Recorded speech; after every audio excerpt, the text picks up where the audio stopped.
Alhamdulillah, wassalatu wassalamu ala rasulillah, amma ba'd. Assalamu alaikum wa rahmatullahi wa barakatuh. Guys, Ramadan Mubarak. We saying it's post-Tarawih vibes. Chai bye. What's going on, people? Too much glucose, bro. Too much glucose. That's what's happening. Actually, there's no glucose. Heavy iftar, bro. No. Heavy iftar, You cut out sugar, haven't you? Oh, yeah, man's right. MashaAllah. But let me ask you a question. Yeah. Can you have too much sugar if you have too much fruit?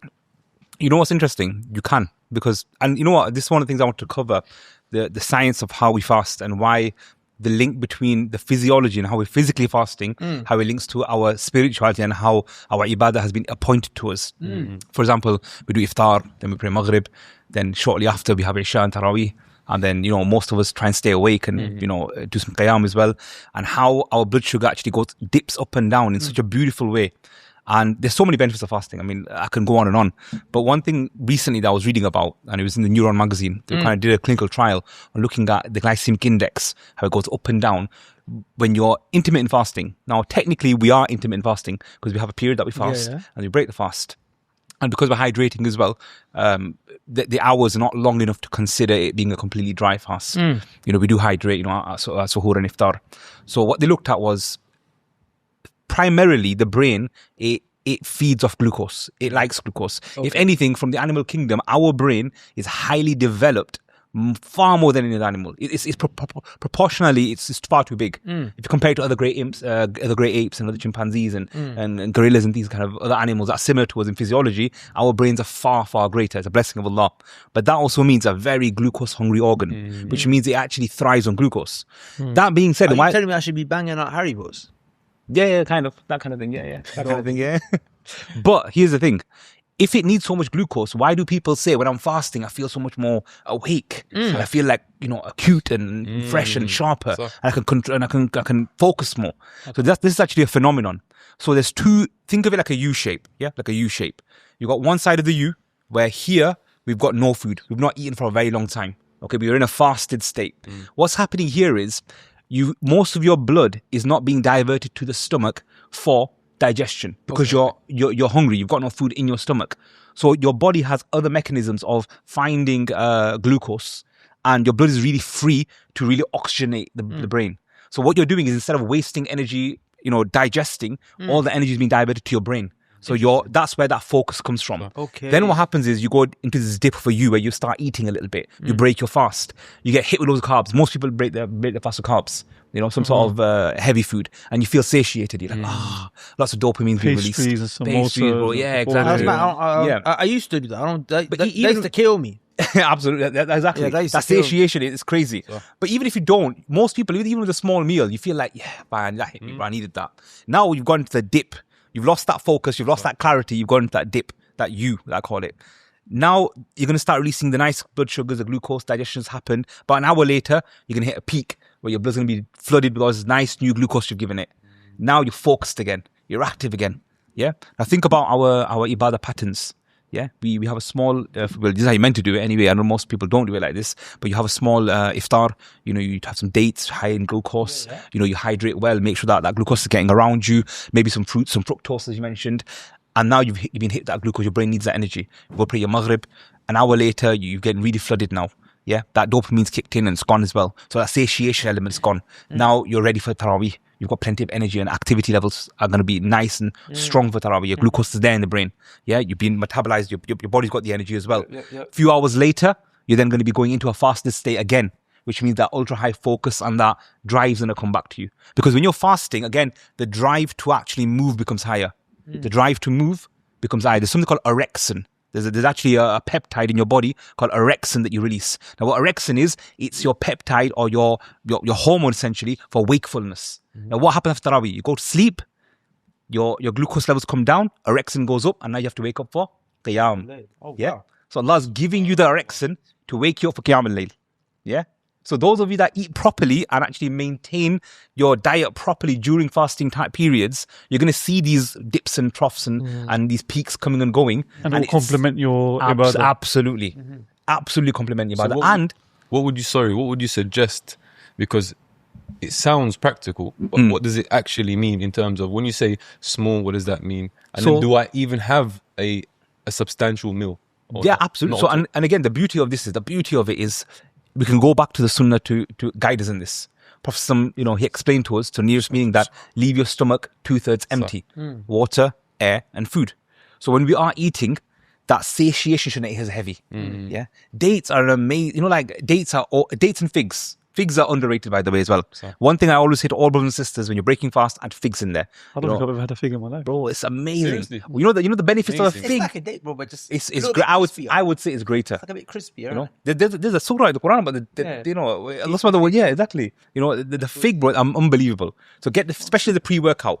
Those guys have never tried a pre-workout fig. Try a pre-workout fig. Yeah, You're gonna get fresh figs are amazing. yeah, as well. honestly, unbelievable. So figs is the one, dates is the one, watermelon's a really good one. That will really not just hydrate you. So this is the thing. So I was Oh, I've banging had dry watermelon. fig before. Sorry, I have. I was banging watermelon, and he was saying it's too much sugar. No. So I'm trying to bang a No, liter no. of watermelon juice. One second. Yeah.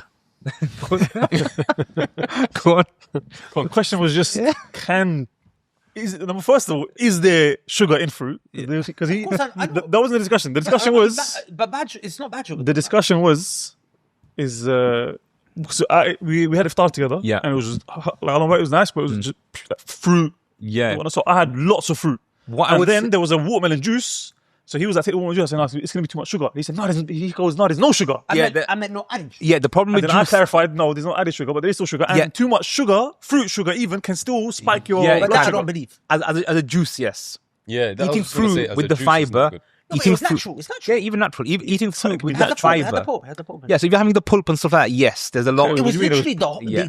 they took the fruit Yeah. and they made it juice. So smoothie, basically. It was It's a a smoothie. smoothie. Okay, No, yeah. it was a smoothie, it wasn't a Yeah, smoothie. yeah, it's It's a smoothie. It's not a It's not smoothie, juice. bro. Everybody But listen in to it. this. Look at the name of it, bro. It says You know watermelon what's into juice. this? You know Does it what's say juice fruit on there? juice? Yeah. This is a smoothie. That's what it looked like. No, it didn't. This one actually says smoothie on it, but like Aye. a blended daily. Yeah, That's yeah. Your one's just juice. What do you mean, brother? I ordered this all the Yeah, time. It's the called- Barakat. I know it's called watermelon juice. No, it's not. It is. I'm telling you. But I'll it tell is. you know, for me, Okay, Like even generally with mango, speaking, they have mango juice and they have mango yeah, smoothie. what I would say generally, look, as a general rule of thumb, juices do spike your glycemic Not levels. even They do. juice. It's- Yeah. I'm telling you, it's a smoothie. Yeah.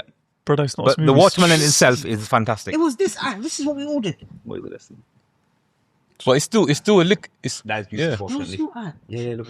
I can't. It's not juice. It's a Oh, my milkshake. bad. Okay, anyway, look, guys, let's start the podcast, inshallah ta'ala. Before we begin, I just want to mention, because I know I'm going to get comments, I'm not copying Abu Taymiyyah. If anything, go and ask him where he got this. Ask him where he got this from, furthermore. No, honestly, ask him, he'll tell you. The difference is that I didn't tell him to wear it like this. It's supposed to be like, I didn't tell him wear it like this. Just for the record. It's supposed to be like this. Assassin's Creed. I just wanted to ask her, where did you get the idea of wearing a scarf? Where did that come from? Ask him. Ask him. I told him he has to have his own look. Ask him. He will tell you. He will tell you. We've set the Anyways, guys, look.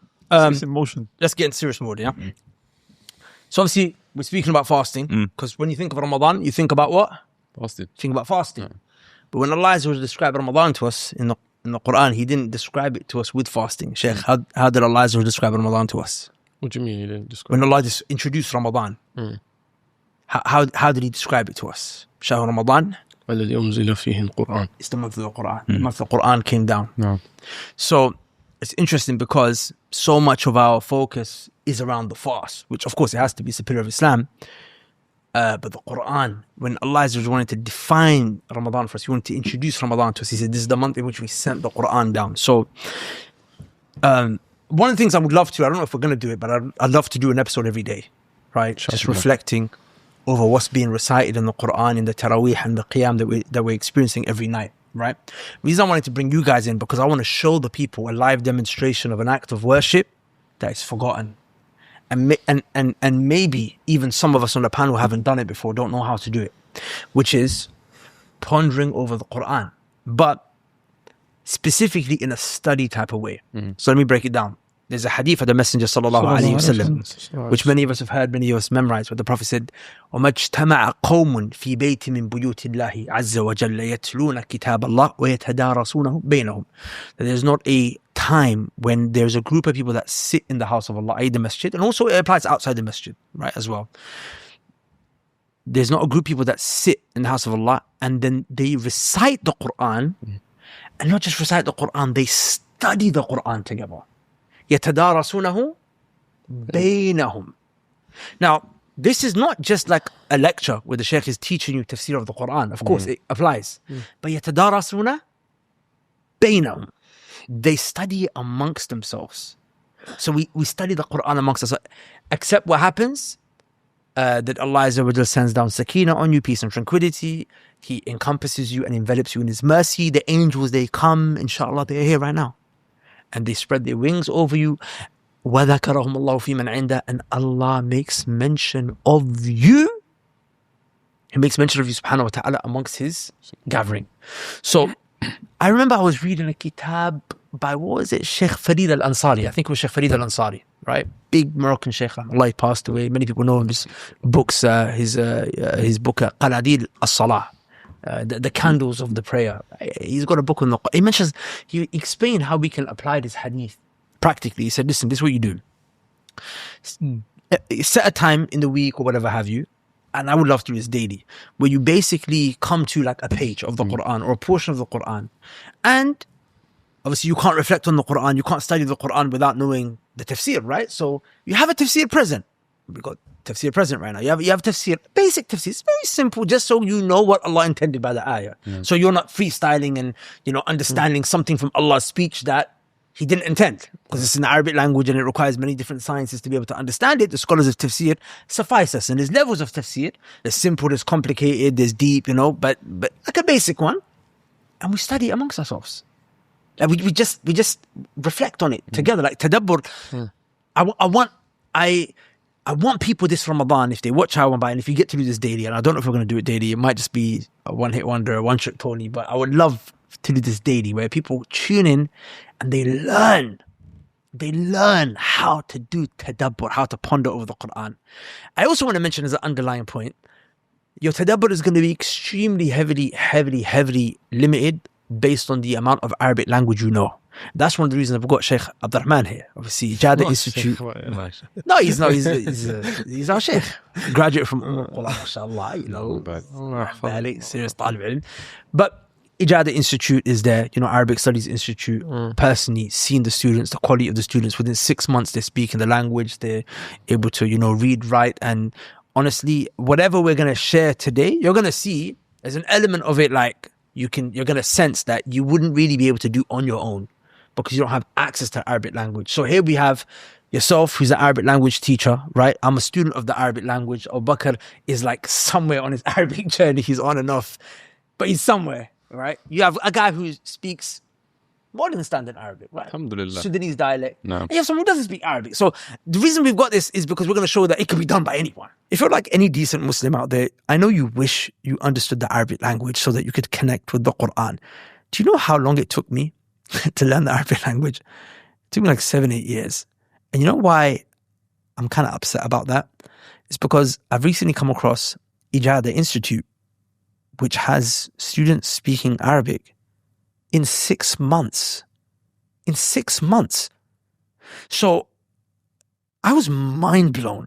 So I decided to connect with the founder and the teacher, Sheikh Abdur-Rahman, and I asked him, how did you do it?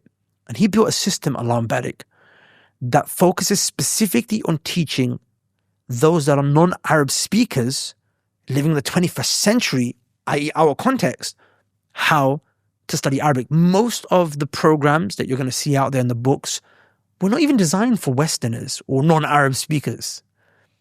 And if they were designed back in the 90s and the early 2000s. This is a program that's mind-blowing. I actually listened to one of the calls that they have with the students. They log on and they talk to each other and they talk about their day. And I was like, wow, these brothers and sisters, of course, there's no free mixing. They are talking in fluent Arabic in 6 months. Now, of course, you have to put the hard work and you have to do the work, but you can just focus, just doing a small amount every single week. And within 6 to 12 months, inshallah ta'ala, you're going to be proficient. And then there's going to be that moment where you're going to be in salah, you're going to be reciting Quran, and it's going to come and you're not expecting, I promise, where you're going to relate to an ayah and it's going to touch your heart in a way, it's going to bring tears to your eyes. And that's going to be the beginning of your relationship with the speech of Allah. So if you want an Arabic Studies Institute that, inshallah ta'ala, works as far as I'm concerned. And within 6 to 12 months, you want to be speaking Arabic and then, inshallah, understanding the speech of Allah, then apply to join Ijada Institute at the link below, inshallah ta'ala. It could be done by anyone. And also, you're going to bring, of course, within reason and without overstepping, you're going to bring your life to the reflection. So one of the reasons I'm really excited to have you here is because you understand the body, right? You understand the body. And what people don't realize is that, you know, it's like Ibn Taymiyyah said, Allah, the one who sent down the Quran, also sent down the intellect. The Quran and the intellect don't contradict. So likewise, the creation, which you know so well, doesn't contradict with what the Creator said about it. So I'm actually curious to know some of these ayat we're going to reflect on. Like, what's the chemical background there? Do you know what I'm saying? Yeah. Here we got father, we got business. You know what I'm saying? We got so many different like backgrounds. Is that when we come to the Quran now, there's going to be a richness, inshallah, in terms of what we reflect. Do you know what I'm saying? So I'm going to set the pace with the first ayah that I want to bring to you guys' attention. We're going to start off with the ladies. Something that I think everyone can relate to, right? We'll start off with the ladies. So this is going to be slightly lessonish, but it's going to be engaging, conversational, right? The point here is to have a conversation, right? And sorry, I forgot to mention Tadabbur. What is Tadabbur? You know, the simplest way, correct me if I'm wrong anytime, Sheikh, you know, jump in. The simplest way for you to understand Tadabbur is ask questions. Just ask good questions. The quality of the question you ask when reciting the Quran will reflect on the quality of the tadabbur you have. For example, how does it apply to me? How does it help solve my problem right now? Now when I come to the Quran, if I read, I'm always trying to solve a problem. Either a problem that's gone in the world, I'm trying to understand what's happening in the ummah, I'm trying to understand what's happening in me, my life, my iman, my spirituality, my kids, my house, my friends. You know what I'm saying? So inshallah, we're gonna want to bring the Quran to life for the people this Ramadan. What's the meaning, first of all? So for Of the tadabbur? people, yeah. To reflect. Okay. Right? Well, To ponder. to ponder, right? It means that tadabbur has a relationship with the word dubur, which means to get to the back of something, right?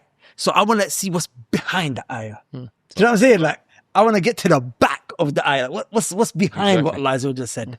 So you can't do that unless you ask questions. You ready? Sure. طيب, ladies. We begin with the ladies. To ukti. What surah this time? Al-Baqarah. Oh, sorry. Al-Baqarah, guys. Al-Baqarah. We're going to sit on Al-Baqarah today, inshallah ta'ala. You know what? Just before we do, since you mentioned ladies and since Yes, you just sir. mentioned the U circle, out of curiosity, during Ramadan, when's the best time for intimacy? You know what? The best time for intimacy, anytime, even in Ramadan, is first thing in the morning. You can't. First thing in the morning. Yeah, you can't, unfortunately. But anyway, we're not meant to have too much intercourse in Ramadan either. In the same way, we're meant to reduce our food intake. We're meant to reduce that intake as well. You know, the interesting thing is in Ramadan, one of the things that we are meant to do less of is actually do less of that activity. Not because it's a bad thing, but simply because we're learning to control the halal actions. And if you can control that, bro, it's one of the hardest things to control. Like, You're zina, actually meant to have less. yeah. That's where the whole idea of discipline. i'tikaf comes from. Because the whole point of it is when you look at it from a disciplinary point of view, you're learning to control the things that are halal for 330 days of the year. So for the remaining 335 days of the year, to control the things that are haram are easy. So you know what? Let's start with intimacy then. I wasn't even gonna bring it to that. But we'll start with intimacy. Let's ponder. You should ask good questions, innit? Yeah, it's a good question. It's a good question. It's a good That's question. a good question. No, it's good. It's good. Let's start with intimacy then. Yeah. So, but just to mention what you're saying. So the last 10 nights, the Prophet wouldn't have intimacy at all. No, You know, subhanallah, Shad I al-Mi'zar. He wasn't in didn't even know itikaf. Well, the Prophet did i'tikaf every Ramadan, right? Every Ramadan. But the hadith mentioned وَشَدَّ الْمِعْزَرَ. The Prophet ﷺ would straighten his waist, he will tighten his waist belt, yes. which some of the scholars mentioned is that a kinaya or indirect of he wouldn't have intimacy during this time, right? I didn't even know that as well. But now coming to this point, so there's an ayah where Allah says in the Quran that هن لباس لكم وأنتم لباس لهن أحل لكم ليلة الصيام الرفث إلى نسائكم. Allah says at night time it has become permissible for you to have sexual intercourse with your wives during the month of Ramadan. Do you guys know this ayah existed? No, I didn't know. أحل لكم ليلة الصيام الرفث إلى نسائكم. Allah said it has become permissible for you,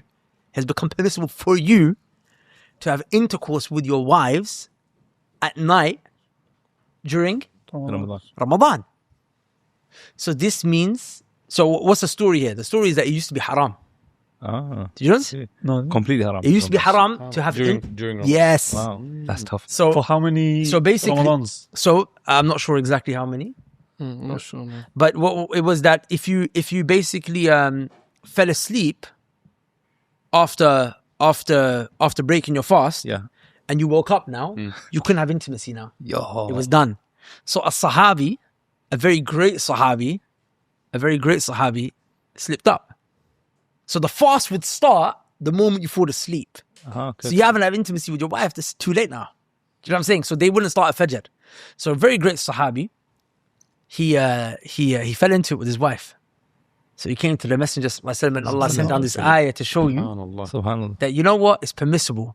Now, do you guys take this ayah for me is profound in something, but I want to see if you took something from it. This ayah shows something powerful in terms of the importance of Sharia put on intimacy. I mean, from a biological perspective, it's one of the key factors of why we get married. It's one of the things that we're commanded to do in terms of procreation. Yeah. It's one of the driving forces of human nature, quite literally. You know, procreation is one of the driving forces of human nature. Everything in our system points towards it. So the fact that Allah subhanahu wa ta'ala is then allowing it in Ramadan, despite it being not allowed initially, would indicate how important it still is. You know? You see how powerful that is? Subhanallah. That Allah changed the hukum.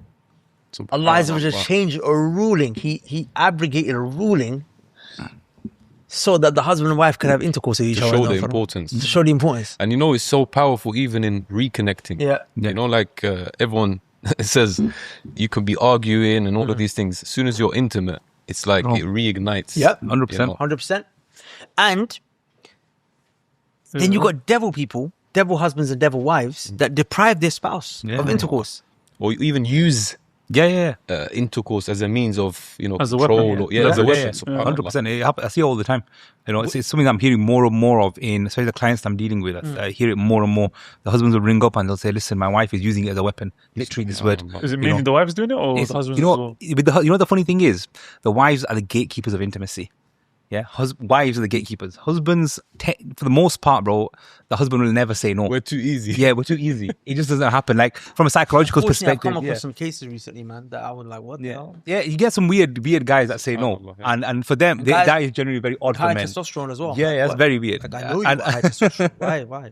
It's very weird, but for the most part, it's women that are Other way gatekeepers around. of intimacy, so they have the control, which is why for them, we think about it. Allah subhanahu wa ta'ala, he put it on them as, even though it's a right on the husband to fulfill the wife, it's one of the few things that the wife actually has to do. So- The wife doesn't have to earn, she doesn't even have to cook, she doesn't have to clean, but this is the one thing she can't really deny, you know. But the husband has so many other responsibilities as well. So- Yeah, so it just shows how much importance Allah's put in the Sharia for the wife to make sure she's fulfilling that end of her bargain, because she's the gatekeeper. She controls the intimacy side of things. Do you think that, because look, you guys said at the beginning that maybe there's an element of like a decrease in intimacy, right, during the month of Ramadan? I know in the last 10 nights, of course, the person wouldn't. But what are your thoughts? I think it could help clear your mind, like, for worship. For those last 10 nights? Not even for the first 20. Like, obviously, the last 10, the person wouldn't, right? But Just have one big one of the 19th. I think it's healthy, like, To be honest, I think it causes a lot of khumul. Right? I think Not doing it or doing it? doing it. Yeah, I think this month is more for attaining a taqwa and a tadabbur. And I think for the majority of the year, we're gonna spend our time indulging in all of these things. It's actually a time where we need to go back to the Quran, right? And indulging in those type of activities. I'm not saying obviously it's permissible, but it can definitely delay you in your prayer. It can definitely make it hard for you to get up in the last third of the night. It can definitely like drain your energy, right? Maybe some people get energy, but I think majority of men are Depend gonna on that find you in it, bro. that that dip. You know, a lot of the times you're gonna fall asleep, and if you can finish the Quran in this month at least once, that's an amazing thing. If not twice. So I would say in the nights you want to be really focused on the Quran. Majority of Muslims, they don't read the Quran the whole year. The whole year. I've spoken to brothers and they're like, I haven't read the Quran since last Ramadan, right? However, you have intimacy with your wife throughout the year, right? yeah. So it's a time to actually say, you know what, I need to put more of a focus on the Quran, reading the Quran, getting the hasanat from the Quran, and praying. A lot of us, we are negligent in our prayer when it comes to timing, when it comes to praying our nawafil. This is a time, really, I would say that we need to put emphasis on the deen more than, these things. So on this point, if just to bring a subtopic in, which I think is very relevant here. This is, by the way, the benefit of this mudarasa, right? In Ramadan, we find families, right? Everyone gets into the Ramadan spirit. But a lot of the time, the Ramadan spirit is very, very commercial.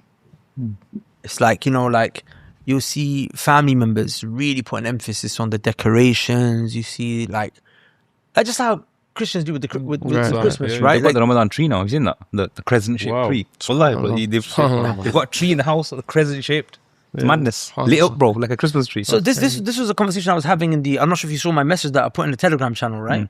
In the cave in the parenting section. I was like, because look, you want to, like, women like this stuff, generally speaking. Women like the, lights, and kids love this stuff, and so on and so forth.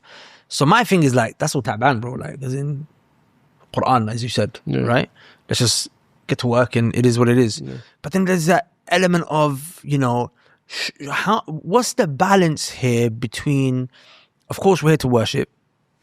We're here to worship and so on and so forth. But is there an element of, might do an outing with the family as well to these nice little spots, because it's a nice vibe. Like, it's a nice vibe. Like, go out to this like nice little iftar spot, but the family can just enjoy themselves. Or is it like, no, that's just a commercial thing, we shouldn't really be into that? I think it all depends on, it's a case by case, because if you've got young children, for example, you're trying to increase their love for the deen.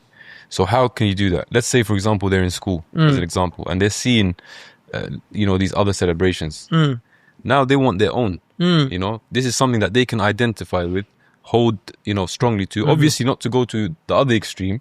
Because I've even seen, like, advent calendars and this, like, it's literally mirroring what's already there. That's unnecessary. But at the same time, I don't think it takes away. It could be a reward for something. You finish your juz for the day, you get something. You get to whatever. Incentivize it. I think Brother Saeed in the group, he mentioned something nice, which was that in the last 10 nights, cut that stuff out. Let it be in the first 20. But last 10 nights, and let it not be the main thing. And let it not be the main thing. And then in the last 10 nights, just cut like the all that stuff about spirit and this, that, and just focus on the ibadah. Do you know what I love seeing? In the masjid, and I saw this yesterday, and bro, honestly, just nostalgia that it brought back to me. When we were younger, bro, you see all the parents come to the masjid, or the dads come to the masjid with the little kids, and all the kids falling asleep in Taraweeh at the back, bro. Like, you see the little 2-year-olds, like, and like, the dads are still praying. Bro, that was beautiful for me, because I think that was the true spirit of Ramadan. The kids were involved in all sorts of ibadah, bro. The reason we don't see people completing the Quran nowadays is because there's no discipline. Bro, like, like we said, when the exam times come out, we do to the kids, sit now, you do your revision. You've been in school for 10 hours. I don't care. You're going to do another 2 hours of revision. Why? Because you got exams coming up. So sometimes I think for the Ramadan period, making them a little bit more disciplined is not a bad thing. Barakallah fi, man. I'm going to bring my kid and just let them fall asleep in the back. Well, you're right. So what do you do with the uncles that start telling you off when your kids? You tell them bring their kids. Invite them for iftar. No, but some uncles. They're a bit savage like that. Yeah, it's unfortunate. And actually, no. If you get uncles, there's actually ulama I've seen that have said, don't bring your children to the masjid if you know that they're gonna be disruptive. If you know they're gonna be disruptive, but I'm talking of, like, let them just fall asleep in the back. Yeah, honestly, I genuinely feel that that's live. And here, at least you know there's safety. Safety. Yeah, absolutely. That's the safety, bro. 100%. You know, one thing I wanted to also add is, what do you guys think about I feel like, even content-wise, there's a huge increase in, and I don't know if this is necessarily beneficial or not, but now with, like, the AI and all of these types of things, a lot of content now, especially like Ramadan content, like, for example, we don't want our brothers and sisters to be watching these musalsalat, these episode dramas, this, that, during Ramadan, because that's when they're really going at it. But at the same time, I feel like the Islamic content is starting to take that shape or that form. For example, it's becoming like dramatic videos and the kids, obviously people want this, but does that also take away from the? But what kind of content are you talking about? Children that content like Omar Hannah? No. I'm talking about even da'wah videos. Yeah, even like da'wah videos, whatever. But it's becoming like more like a movie, where it's like now they're sitting down maybe for an hour watching or wanting to watch, these. But you bleep it out.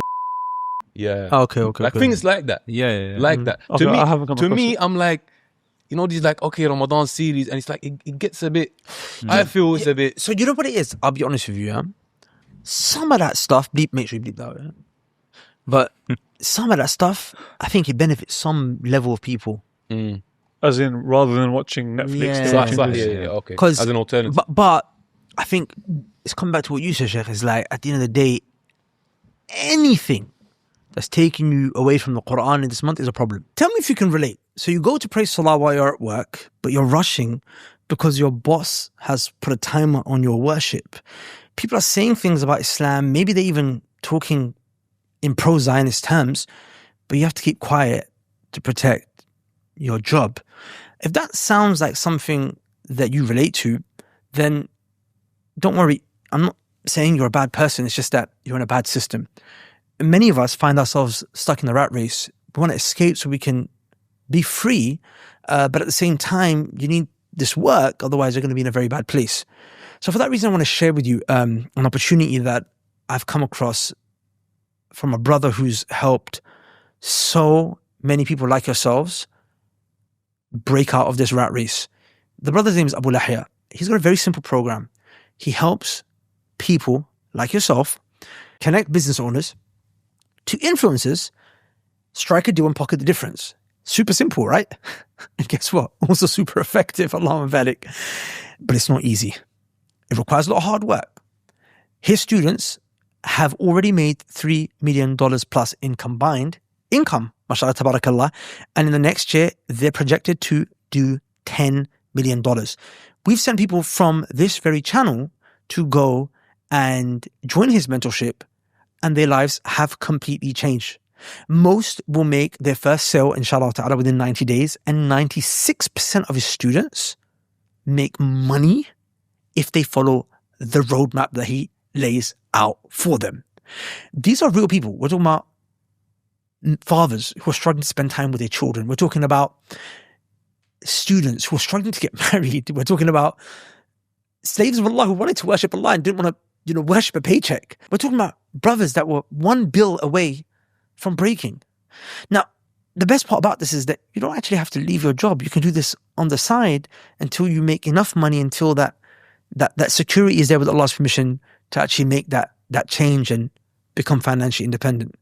Look, from this program, you're not going to become a millionaire, but what you are going to become, inshallah, is free. So in summary, if you're tired of rushing your salah because your boss doesn't like you taking long breaks, and you want to make good, healthy, decent, and consistent income, inshallah ta'ala, then you should definitely apply for Abu Lahya's mentorship at the link below, inshallah ta'ala. It's not easy to get into. They're super picky about who they let in. It requires hard work, but it works. It genuinely works. With that said, you can apply at the link below. Yeah. Like, really and truly. Like, Sheikh Abdur-Rahman Hassan, he's, I remember about 4 or 5 years ago, we came to visit him in Sharjah. I don't know if you were there that day. And it was the 17th day of Ramadan. Like, Sheikh, so how many times you finished the Quran? It's the 17th day, yeah? He's like, 16. Allahumma barik. Yeah, he's like, I finish every day. He goes, the only day I haven't is the day you guys are disturbing. So you know what I'm saying? Subhanallah. Yeah. Some of the Salaf would sleep between Maghrib and Isha. They would open the iftar, sleep until just before Isha, and they would pray Isha a bit later, of course. So it's not like they're sleeping for an hour, but yeah, they would sleep between Maghrib and Isha, and that's it. Then reciting Quran the whole day. Can I say something as well, just on the physical side of things? Because this is so important, Sheikh. What you mentioned about dedicating yourself to the ibadah, because oddly enough, bro, ibadah is not difficult. It's not physically tolling on the body. If you think about it, sitting there reading Quran for 6, 7, 8, 9, 10 hours, bro, it's actually doable. And you're not expending large amounts of energy. And this really actually aimed at the gym bros and those influencers that encouraging everyone to hit the gym at Ramadan and get fit. Look, guys, the real science, I'm telling you straight up, you actually lose lean muscle mass when you over-exercise in Ramadan. And what I mean is, your body goes into something called nucleoglycogenesis, where you're actually reducing, so your body doesn't burn fat when you're fasting.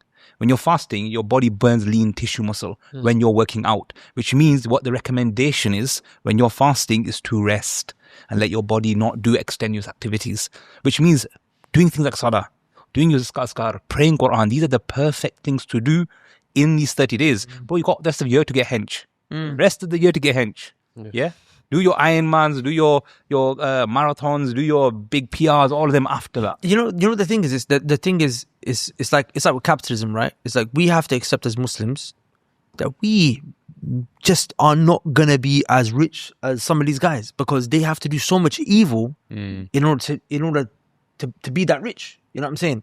Likewise, some guys will be like, but I'm gonna lose my gains in the month of Ramadan. It's like, bro, you're not meant to be that hench. As Muslims, it's not about just. But physiologically, because they aren't gonna lose the gains. What if they're going to lose the gains by working out? By working out. When you're fasting, unless you're going to avoid the fast, which is obviously that's not recommended. But if you're going to be fasting, the science says, you're going to actually lose the gains. Because this last year, by Allah's fadl and tawfiq, I felt like my ability to understand the Quran grew more than it has in any other period in my life, right? And truth be told, this is my honest motivation behind doing this series. I really wanted Abu Bakr to restart his Arabic. and I wanted you guys to start. Inshallah. And I really want the audience to see what's being missed.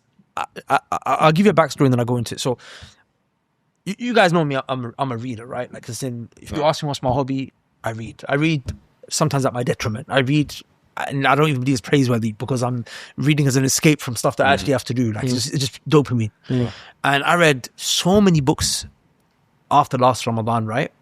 Up until like December. And I think December I put a break on and I was like, bro, how am I not reading as much Quran? I'm actually reading, I'm just finishing book after book after book, and there's a speech of my Lord. And by the way, I understand it. And by the way, I have all these tafsir on my bookshelf. So I don't understand, I can go check. Do you know what I'm saying? So I try to kind of really build a relationship with the Quran from the angle of, you know what? The problems that I'm trying to solve through these books, let me try and solve it through the Quran. Like, whatever I'm trying to learn, whatever greater wisdom and guidance and knowledge I'm trying to learn, because I read to better myself, right? So let me go to the Quran to do that. And brothers, Allah has been life changing. Like, last night we were reading, the Imam was reading Surah Ali Imran Qiyam. Brothers, honestly, number one, I felt like I was there with the Messenger Sallallahu Alaihi Wasallam and the Sahaba in the Battle of Uhud. Number two, brothers, all of the madness that we've been hearing, what happens around the world over the last year. Like, Allah it's like He was just solving all those problems and answering all those questions in my head because the Sahaba went through the same things. You know what I'm saying? But anyway, I'll share something with you, like a reflection I kind of went through the other day, and I was like, wow, I was not able to do this before. And it comes as a result of the language, right? So there's an ayah that I never understood. Allah said, subhanahu wa ta'ala, sibghat Allah. وَمَنْ أَحْسَنُ مِنَ اللَّهِ سِبْغَةً وَنَحْنُ لَهُ عَابِدُونَ. Sibgha, like, it's translated as, or look at the books of Tafsir, they mention the color of Allah, like the dye of Allah. I don't get it. Yeah. That word, sibghat Allah. Like, the dye of Allah. And then when you look at the Tafsir, they're saying, it means to be connected to the deen and like for the deen to be apparent. I'm like, I get it, but why is Allah talking about color? Subhanahu wa ta'ala. Not that I'm trying to question my Lord, I'm just trying to understand. Like, I get it. Okay, you're telling me sibgha in the Arabic language means color. It means a dye, like the dye on your clothing, right? But what does that have to do? Like, why is Allah referring to the deen as a color? Do you know what I'm saying? So I started to ponder. I was like, okay, cool. Of course, you have to look at the tafsir to give you a foundation first, right? So sibgha, the scholars mention two things now. Number one, the dye, when it comes into your clothing, it doesn't ever leave. So the deen, when it comes into your heart, what happens? It never leaves. It never leaves. The deen it never leaves. So your deen should be so strong on you that it's like the color on a thobe after you've dyed it. This can get dirty, this can get ripped, it can get torn, it can get put inside of a washing machine, just water and soap and all these chemicals. No, but it will never lose the color. You can't do nothing to my deen. Like, my deen is going to be strong and prominent like the color on a thobe. The second thing is, the same way a color makes you stick out from everyone else, the color Islam has an effect on your heart, on your tongue, on your actions. It has the effect of you being colored. It's like a transformation. It's a transformation. Yeah. So the same way I can see a white man, I can see a brown man, I can see a black man, I can see a Muslim man. Like there's no white, black, there's no red, yellow. Muslim, that's your color. Do you understand? Now, here's where it gets deeper. This comes from the Arabic. Allah said, Sibghatallah, the color of Allah. So what is Islam? What is the color of Islam? It's not red, it's not yellow. What is it? It's Allah's color. It's Allah's color. It's a unique color that Allah has reserved for His deen. It's not white, it's not black, it's not red, it's not purple. It's Allah's color. Powerful, brother. That's movement, isn't it? Do you understand? Bro, the wars that are being fought over color and race and the color of my... Bro, as Muslims, if we cannot identify ourselves as Muslim first and really ponder over that, that's deep. That's tadabbur there. That's tadabbur, do you understand? So it's like now, you have to ask yourself, wait, so the color could be strong and the color could be weak. How strong is my color? Am I light blue? Am I dark blue? Am I light Islam? Am I dark Islam? Am I navy Islam? Am I jet? Jet Islam. Forget jet black. I want to be jet Islam. You faded out. You know what I'm saying? Like, Exactly. After the wash. Yeah. Okay, so I have some bad news. I am pre-diabetic. I just got my bloods done recently because a good friend of mine, Umar, aka the Muslim PT, he said, Imran, get your bloods done, I'll check them for you. Found out that I'm pre-diabetic, my estrogen is high, unfortunately. Just to clarify, my testosterone is not low, but there's something going on inside of me which makes my estrogen high, and a bunch of other things. I'm not a scientist, but all of these things have been causing me brain fog, fatigue. I've been sleeping for like 9 hours a day. I've not been optimal. I keep crashing in the middle of the day. I eat food, I crash. So I had to quickly just get my life changed. I've tried to get in shape for 15 years.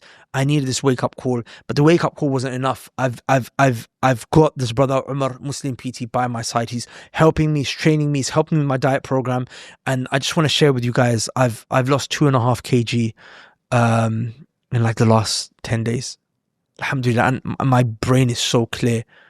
I'm on a calorie deficit right now, and I'm on such an extreme calorie deficit, but he's given me a meal plan that's allowing me to have like the healthy foods that are going to keep me going. And he's giving me supplements to take that are helping to kill my cravings and making my calorie deficit easy. I'll be honest with you, the first 5 days were hard, super hard. But suddenly on the 6th day, I had gone through most of the day on less than 500 calories, I'm not exaggerating, and my energy was 10. Do I look energetic right now? I am on no more. Today, I am no more than 1,100 calories, and that's how I'm going to end my day, right? But the foods are good, healthy, protein focused, and supplements. So, look, if you're in your 30s, 40s, 50s, no doubt there's going to be some underlying issues, but you can reverse it, inshallah ta'ala, with Allah's permission, His tawfiq. And if you're in your 20s, then you don't want to wait till you get to this point where you have this wake up call, because I'll be honest with you, a year from now, I could actually have been diabetic. And we hear about parents being diabetic and friends, but you don't know what it's about. Being diabetic is actually such it's such a suffering, man. May Allah cure those who are sick. I mean, so if you want to get your life in shape, I'm telling you, this guy Umar is the guy, man, with Allah's permission. He's not going to just work with you to help you get buff. I don't know, you don't really care about the body. If you did, you would have done it, but he's going to help you get, energetic, focus. You're going to have energy throughout the day, and you're going to be healthy, inshallah ta'ala. So if you've been neglecting your health up until now and you feel like there could be some issues, maybe you're experiencing issues now, inshallah it's not too late. And it's a guy who actually cares. That's what I love about the guy. He actually cares and goes out of his way to help myself and get in shape and make sure I'm progressing. So you can apply for his coaching program at the link below. Inshallah, I really believe you won't regret it. And our life is important, man. To think that I could become diabetic and won't be able to be there for my kid. My diet, of course, only Allah knows when death's written, but you don't want to destroy yourself with your own hands. Like, what a travesty, right? So go to the link below, check out his program, and inshallah, hopefully you're going to join me as one of the Muslim PTs, guys. So go. difference. Yeah. I wanna. So I love the spiritual angle there. Yeah, I want to also show, because I want people to see how the Quran doesn't just benefit you in terms of your deen and your akhirah, which of course is like standard. But even like when it comes to your marriages and your relationships. So we said we're going to start off with the ladies, right? Yeah. I want to bring it back to the ladies. I was enjoying this, subhanAllah. Like, you know, you said that wasn't even religious, akhi. That was critical analysis. Wallahi, bro, I've studied academia at a high level, and that is deep critical thinking. That's tadabbur, subhanAllah. Like, you know, honestly, you know how many students would benefit from learning Arabic just from that angle. Just to be able to kind of look at terminology. You know, I'm always saying semantics matter. I always say semantics matter. That has incredible, bro. Wallahi, incredible. You don't even know. Through you, Allah has brought me so much khair. I mean, sorry, I wasn't a dua. I want to see if it I accept it. I was with it.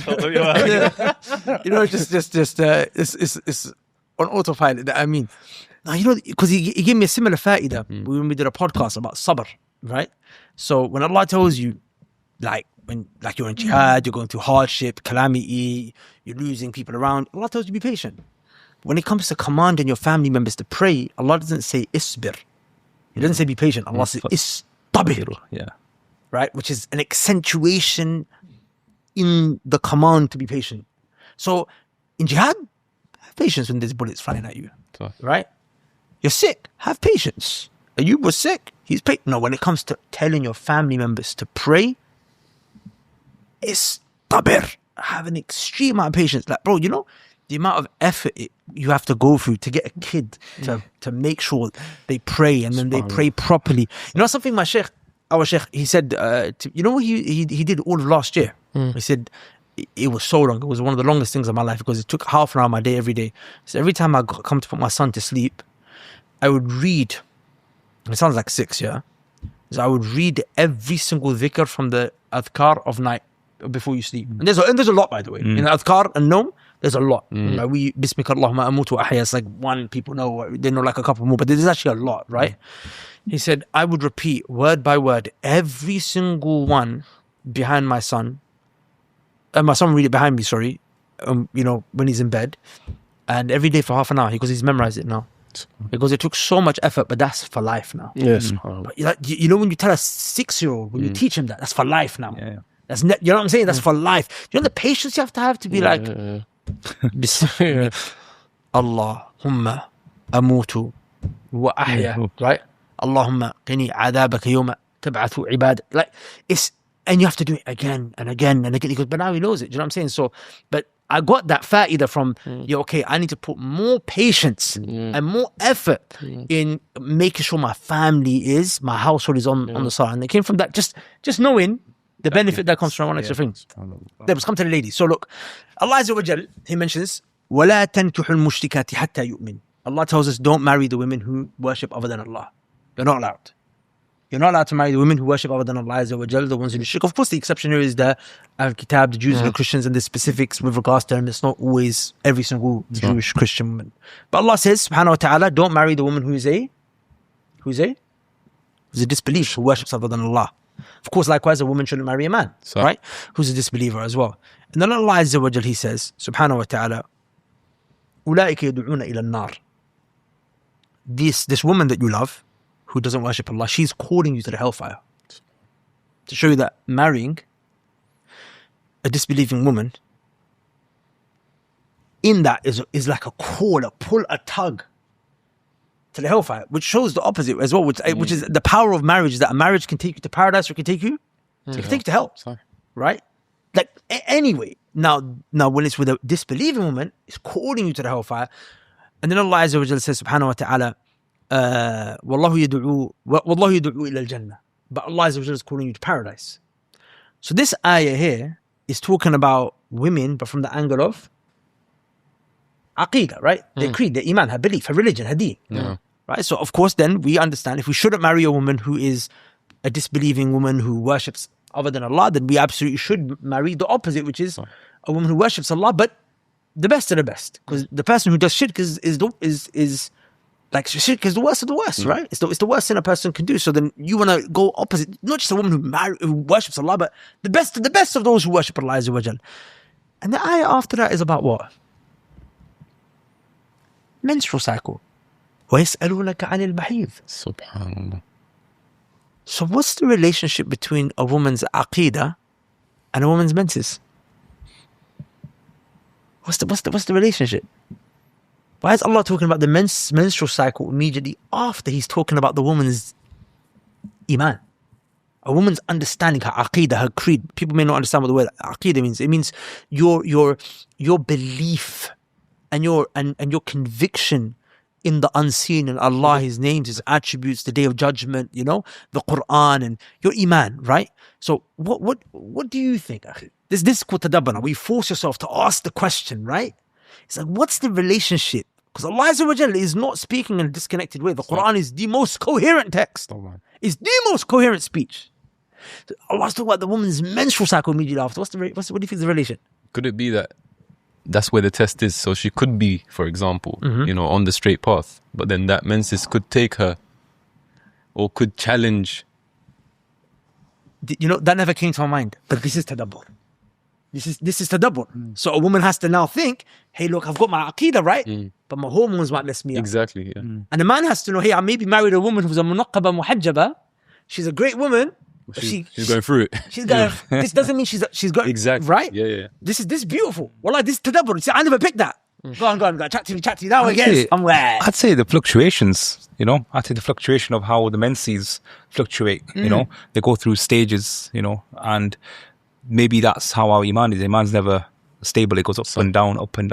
So it's teaching us maybe that this is something that's, inherent in the women more than men potentially. Wow. So you're saying the same way iman fluctuates, the woman's hormones also fluctuate. So you have to... Physical, yeah. Beautiful. Go on, Bakr. I agree with these two. What they said. This is just some of the comments on mine. I'm not saying this is not right. tafsir. This is not tafsir. This is just reflections. That your aqidah comes before the ibadah. Subhanallah. And Islamic rulings. And when the Quran was first revealed, the first thing Allah subhanahu wa ta'ala was focusing on was the aqidah, at-tawheed. And then the ayat related to the sharia were revealed. Here, Allah subhanahu wa ta'ala has talked about the aqidah. First, who are you marrying? Before we get into the menses, who are you actually marrying? Who is it allowed, your aqidah and your understanding should come first. And then we talk about menses and these things. Allahu A'lam. That's just something that came to our mind. The aqidah is more important than the menses. Yeah. Can you marry this person or not marry this person? First right? aqidah. Yeah. Tawheed. Because this is related to Tawheed. If you're marrying someone of shirk, there's a likelihood that their shubuhat and their doubts can affect your belief in Allah subhanahu wa ta'ala. Let's get that right first, and then we go into menses and these things. So I'll tell you, and actually, this is not my own reflection. I actually read this from a sheikh. He was saying, subhanAllah, that the pairing of these two things shows that a man's marriage with his wife revolves around two things: her aqidah and her menses. If a man can help the woman perfect her aqidah and he marries a woman who's got good aqidah, and at the same time he knows how to manage her during her hormones and she knows how to manage herself during her hormones, his married life will be successful. SubhanAllah. And you know what's crazy, right? Is that I remember I was watching a Diary of a CEO episode where I was listening to it, because there was a woman in there, so I don't watch the women. And I remember she was saying that every man must know his wife's cycle. Yeah. And he's like, depending on certain days, the hormones are fluctuating. And then I remember when I remember that statement. I was like, wow, so it's actually not a joke. Like as in, if Allah Azza wa Jal is basically saying, marry these type of women, the women who don't do shit. Then immediately after he's talking about the menses not like men should become masters on the menses. Yeah. 100%. Like, you know what I'm saying? We should really know. So, So now this is for you now. Tell us, because I need to know this cycle. Like, what is it? Firstly, what's your thoughts on that from like a scientific perspective? I say, you know what? I would like to address the first aqidah thing first of all from the psychological perspective. Okay. Because recently what I've been doing is I've had a lot of premarital couples contacting me saying, should we be getting married? And what I've devised is like a group of 10 questions I ask now. And I get them on a 3-way call. Sometimes the mahram's involved as well. Sometimes it's not. It's depending on who I'm dealing with. Sometimes older couples, sometimes young couples. Recently I did a very young couple. They were both 20 years old, a boy and a girl. And the boy's mum was present. And the odd thing was, bro, at the moment I started talking to me afterwards, she was like, I didn't know this much about marriage, and she was like, I'm a single mother as well. I was like, oh no, man, it's going to become problematic. Interesting. But I asked these, and one of the questions I asked was regarding the boys and the girls' understanding of Aqidah, and I asked them these and they were like, these are very serious questions. That we're about to do something very serious. You're about to get married. Right. Why have you not asked yourself these questions? And in the end, they're not going to get married because the understanding of Aqidah was so varying. This was a pre-marital. Yeah. It was so different. Even the mum said, to the son afterwards, she said that I couldn't have her in our house because of her understanding, and and I said, what, it's so important to have this Aqidah thing set straight from day one, because you might pray in a different way, but when that Aqidah kickoff happens, it's serious, and these things oftentimes are really instilled deep, really instilled deep. And you know what it is? That Aqidah is the thing that makes you obedient to you. Like when Allah Azza wa Jalla said, فَالصَّالِحَاتُ قَانِتَاتُ حَافِظَاتُ لِلْغَيْبِ مَا حَفِظَ اللَّهِ, that the righteous obedient woman is the one who safeguards the rights of her husband in his absence. She obeys him and she worships Allah Azza wa Jal. That a woman to say, what, I'm going to control my emotions and my hormonal, volatility, because my aqidah is the thing that anchors me and says I have to obey my husband. Do you know what I'm saying? So this is very important. From the hormones, though, chat to us, man. Like, give us some wisdom, man. Because us men out here, bro. The funny thing is, before this, is there like an injection you can just? You know what? Women do it. This is sad. This is the sad thing.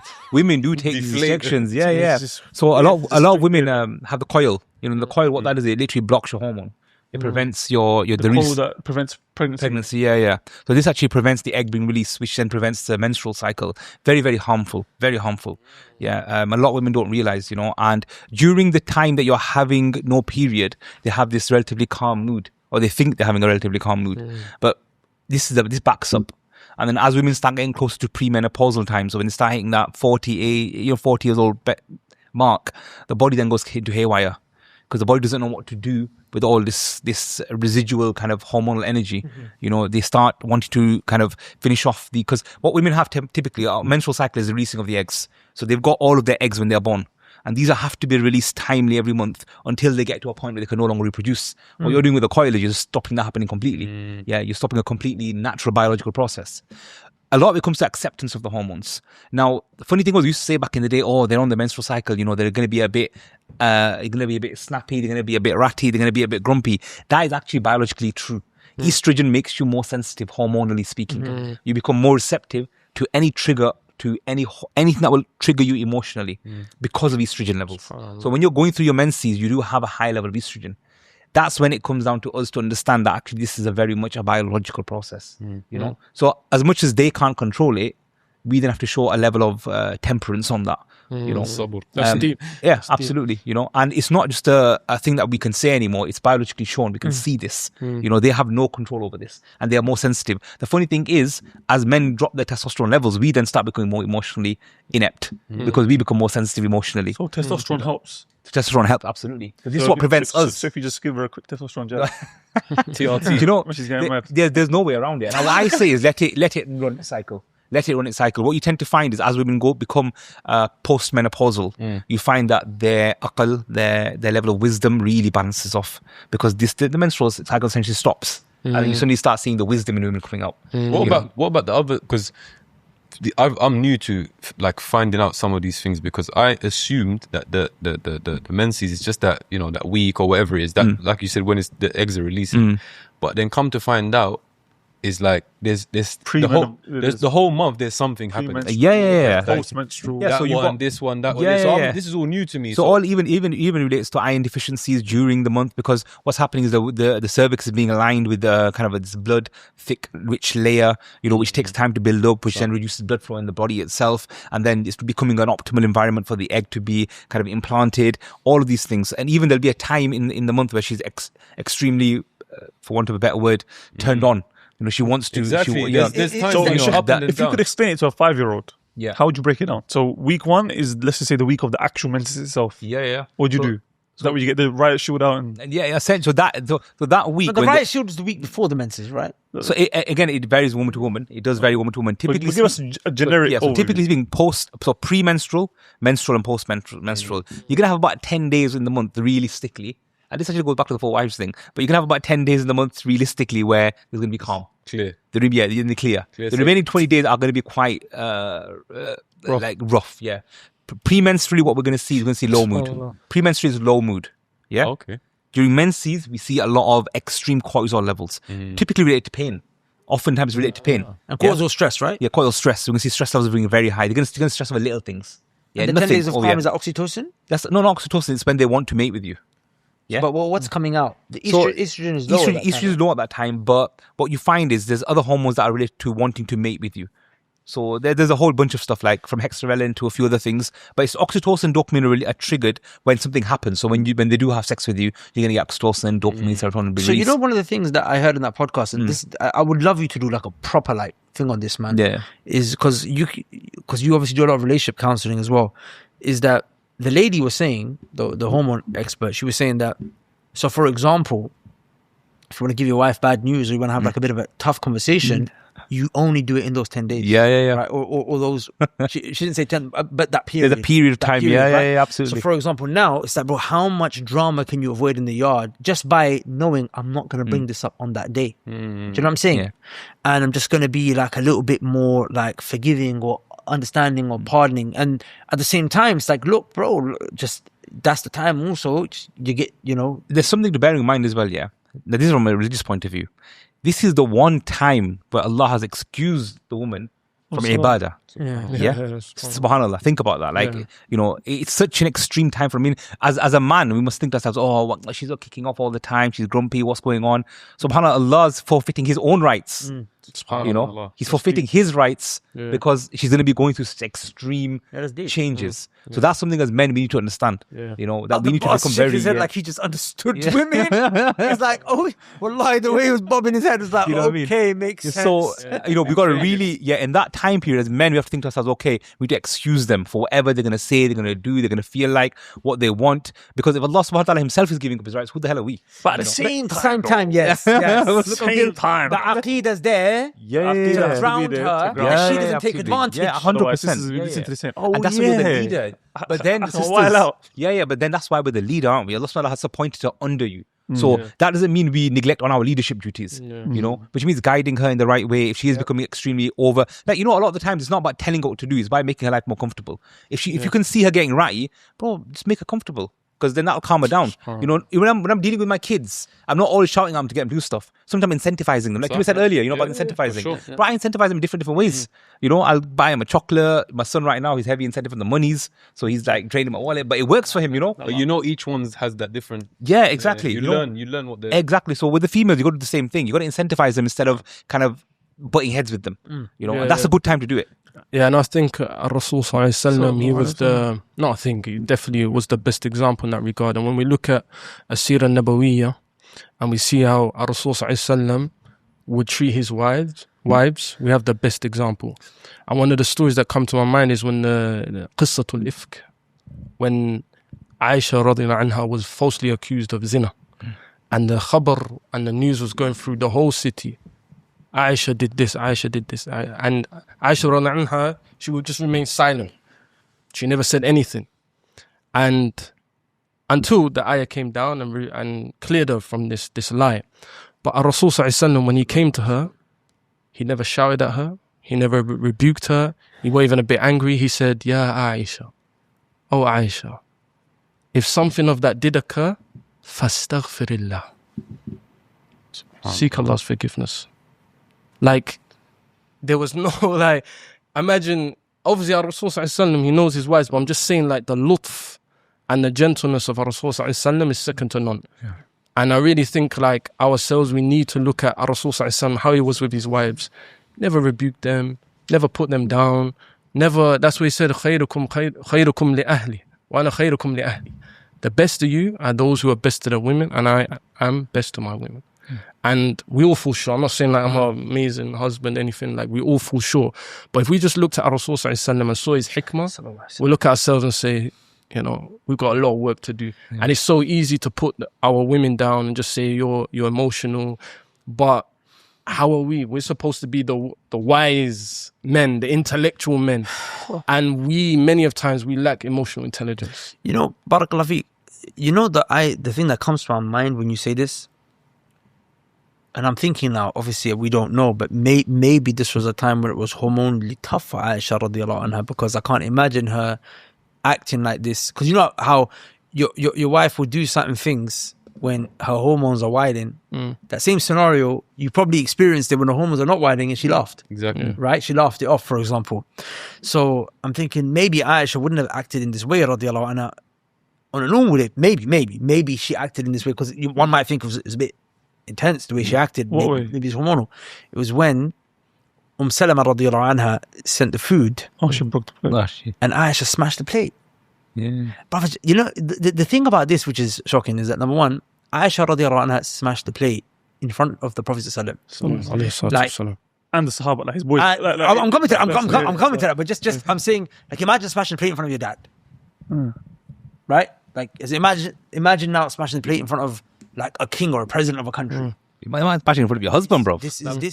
No, but we don't have husbands in it. Yeah, So I'm trying to make man understand. Now this is the messenger of Allah. The one Aisha, I don't know one hadith where Aisha called the Prophet by his first name. Ya Rasulullah. Oh, Messenger of Allah. She smashed the plate. And not only that, the Prophet's companions are around. Yeah. Wow. Wallahi billah alayhi, bro, what would you do? We know the story, but what would you be honest? What would you do? Bro, my empathy switch is already hanging on by a thread. That's my asl is hanging on by a thread. The smallest thing is He's taking that testosterone shot. And it's like But look, the messenger said, "Gharat ummukum." He said, your mother got jealous. Subhanallah. But what's beautiful here is that justice still has to be established. A lesson to be taught. He said, Aisha, a plate for a plate.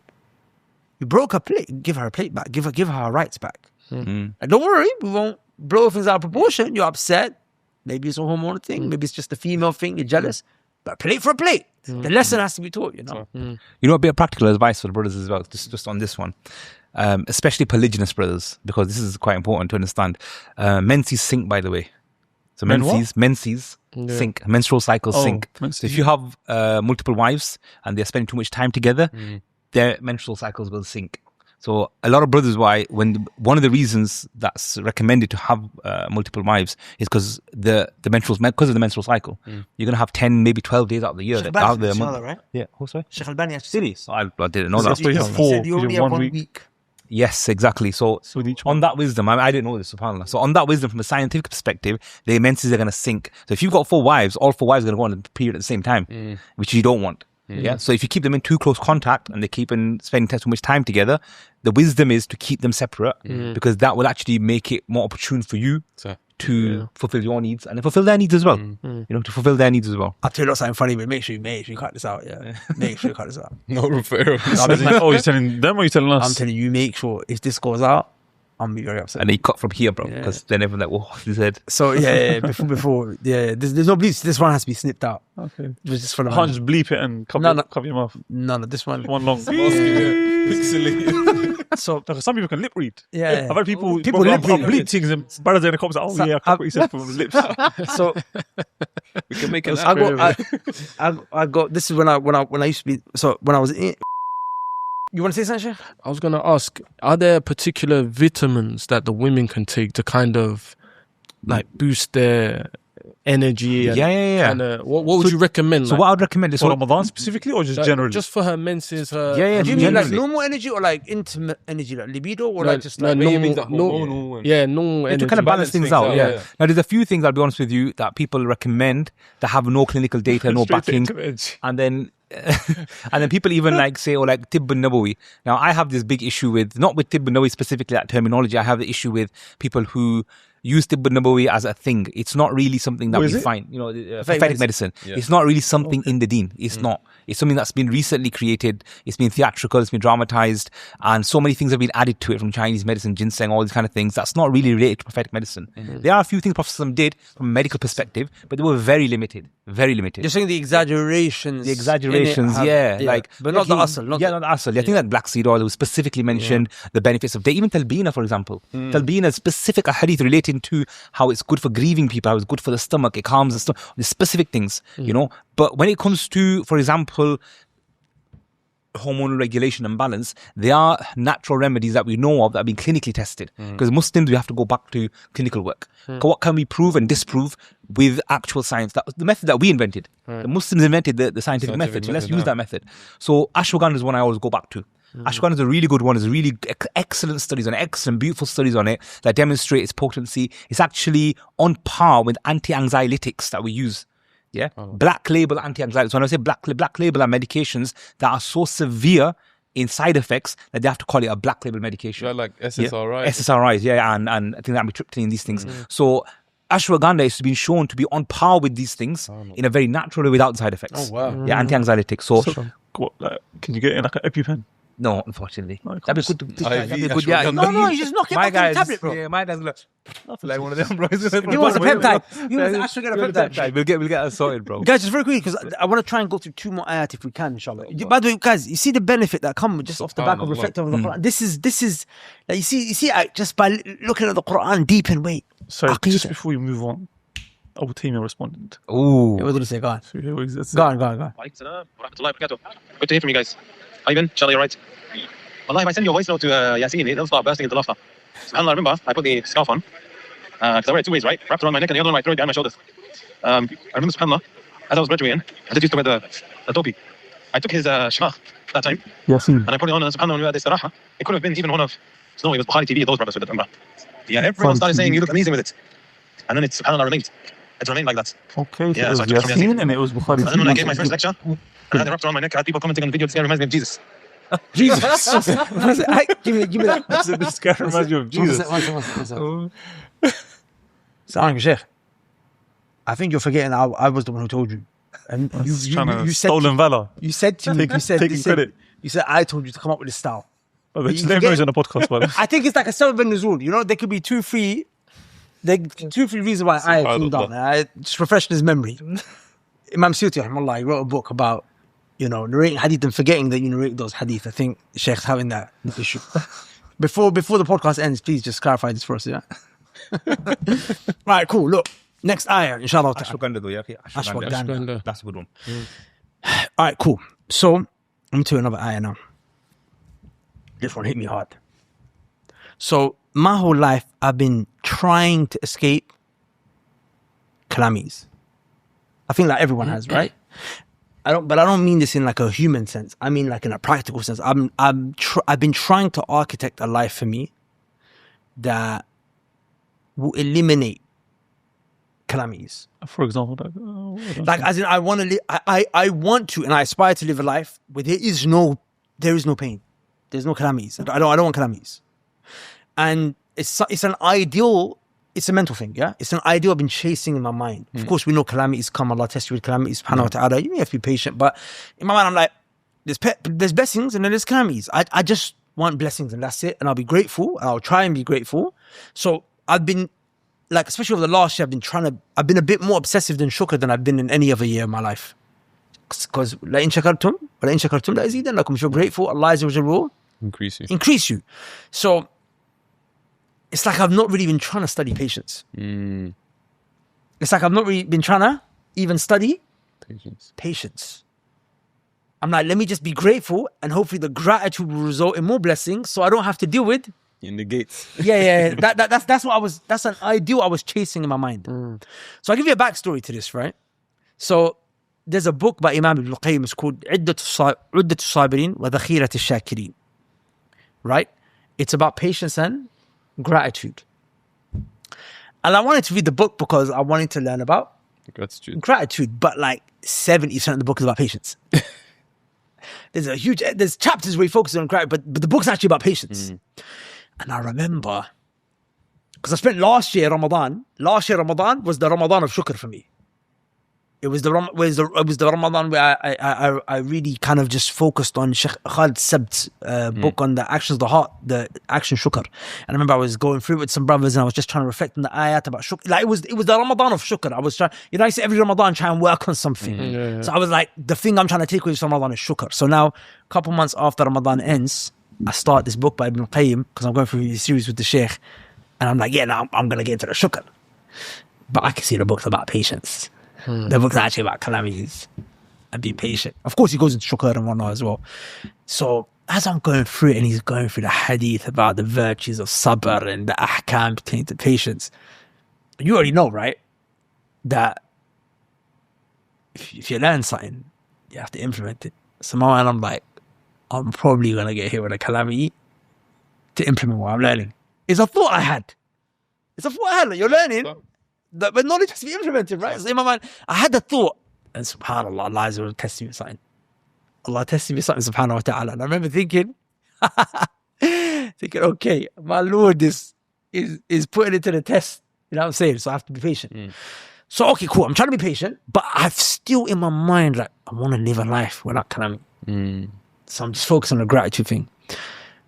But subhanAllah, wallahi, I recently had an awakening pre-Ramadan, but it was just looking at these ayat in this way that made me just look at it in a completely different way. So, bro, suffering's good for you. Like, it's a frame, innit? Like, suffering is actually good if you see it as something that makes you better. It's all about the framing. I look at the calamity like it's friction, that it's like it's infringing on my life. I look at the calamity like it's taking something away from me. But actually, it's like going to the gym. I literally tear my muscle in order to grow it. So Allah Azza wa Jalla is putting me through it to make me better. That's why there's 3 levels to calamities. The first level is patience. The second level is to be pleased with the calamity. The third level is to thank Allah for it. Allah, thank you for this calamity. SubhanAllah. Do you understand? So, as I'm coming to the ayah, Allah says, Ya ayyuha alladhina amanu ista'inu bis-sabri was-salah. This is Surah Al-Baqarah. Oh, you believe? Seek help with Allah through patience and prayer. Inna Allah is with the patient ones. So wait, Allah is with you at the time you're being patient. Allah is with you. He's helping you. He's supporting you. Then Allah said, وَلَنَبْلُوَنَّكُمْ.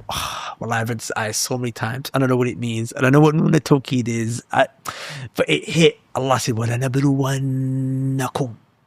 Certainly you. The ayah is talking to you. It's saying, you.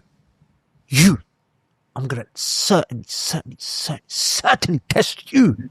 نبلونكم بشيء من الخوف, with something from fear, والجوع and hunger, ونقص and deficiency and deduction in your wealth and life and fruits, وبشر الصابرين, and give glad tidings to those who are patient. Give glad tidings like the way Allah's like, brothers, give glad tidings to the one who had a son.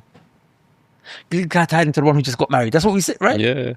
When there's a blessing, Allah is saying, give glad tidings to the ones who are going through calamities. They're patient. Exactly. And you know, patience in the Arabic language is habsun nafs. It's to control your nafs. Right? So, see, one of the things I love about shukr. Shukr is to make something apparent. Gratitude. To make apparent the favor Allah did to me, right? Make it apparent in my heart, in my tongue, in my limbs. But sabr is not about making something apparent.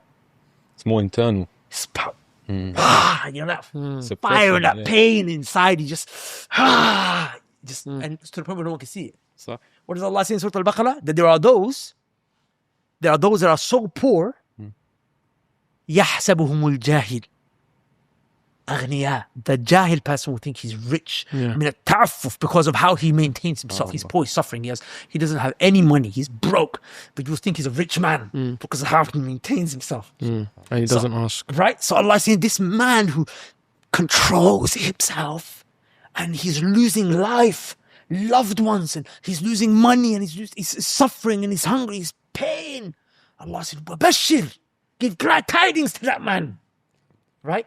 الَّذِينَ, and then Allah describes إِذَا أَصَابَتْهُمْ, when calamity strikes them, musibatun. What do they say? قَالُوا إِنَّا لِلَّهِ Inna lillahi wa inna ilayhi raji'un. So then I was like, wait 1 second, what's this word? Like, we say this all the time. You know, let me ponder on this for a second. Inna lillahi wa inna ilayhi raji'un. What does that mean? What does that mean? So, inna lillah. So let's ponder on it together. Yeah? To Allah, we belong. And to Him, wa ilayhi raji'un, we return. What's the significance of saying to Allah I belong at the time I'm going through pain and suffering? What do you think? Why is, because remember, everything's relevant. So at a time when a man loses a loved one, at a time when a man loses his job, at a time when a man's suffering, he's going through some type of pain, he's sick, there's pain. The thing that helps him get through it is to say to himself, I am Allah's property. I belong to Allah. He owns me. وَإِلَيْهِ رَاجِعُونَ, and to him I go back. Part of it that comes to my mind is that when you own something, you take care of it. So it's like knowing that I am Allah's property, Allah's going to take care of me. Beautiful. Wallahi, beautiful. Barakallah. Think about how you treat a rental car versus how you treat a car that you own. So I'm going through this pain and suffering, but Allah is going to take care of me. Okay, beautiful. But that never come to me. This is the benefit of pondering. What do you think, Sheikh?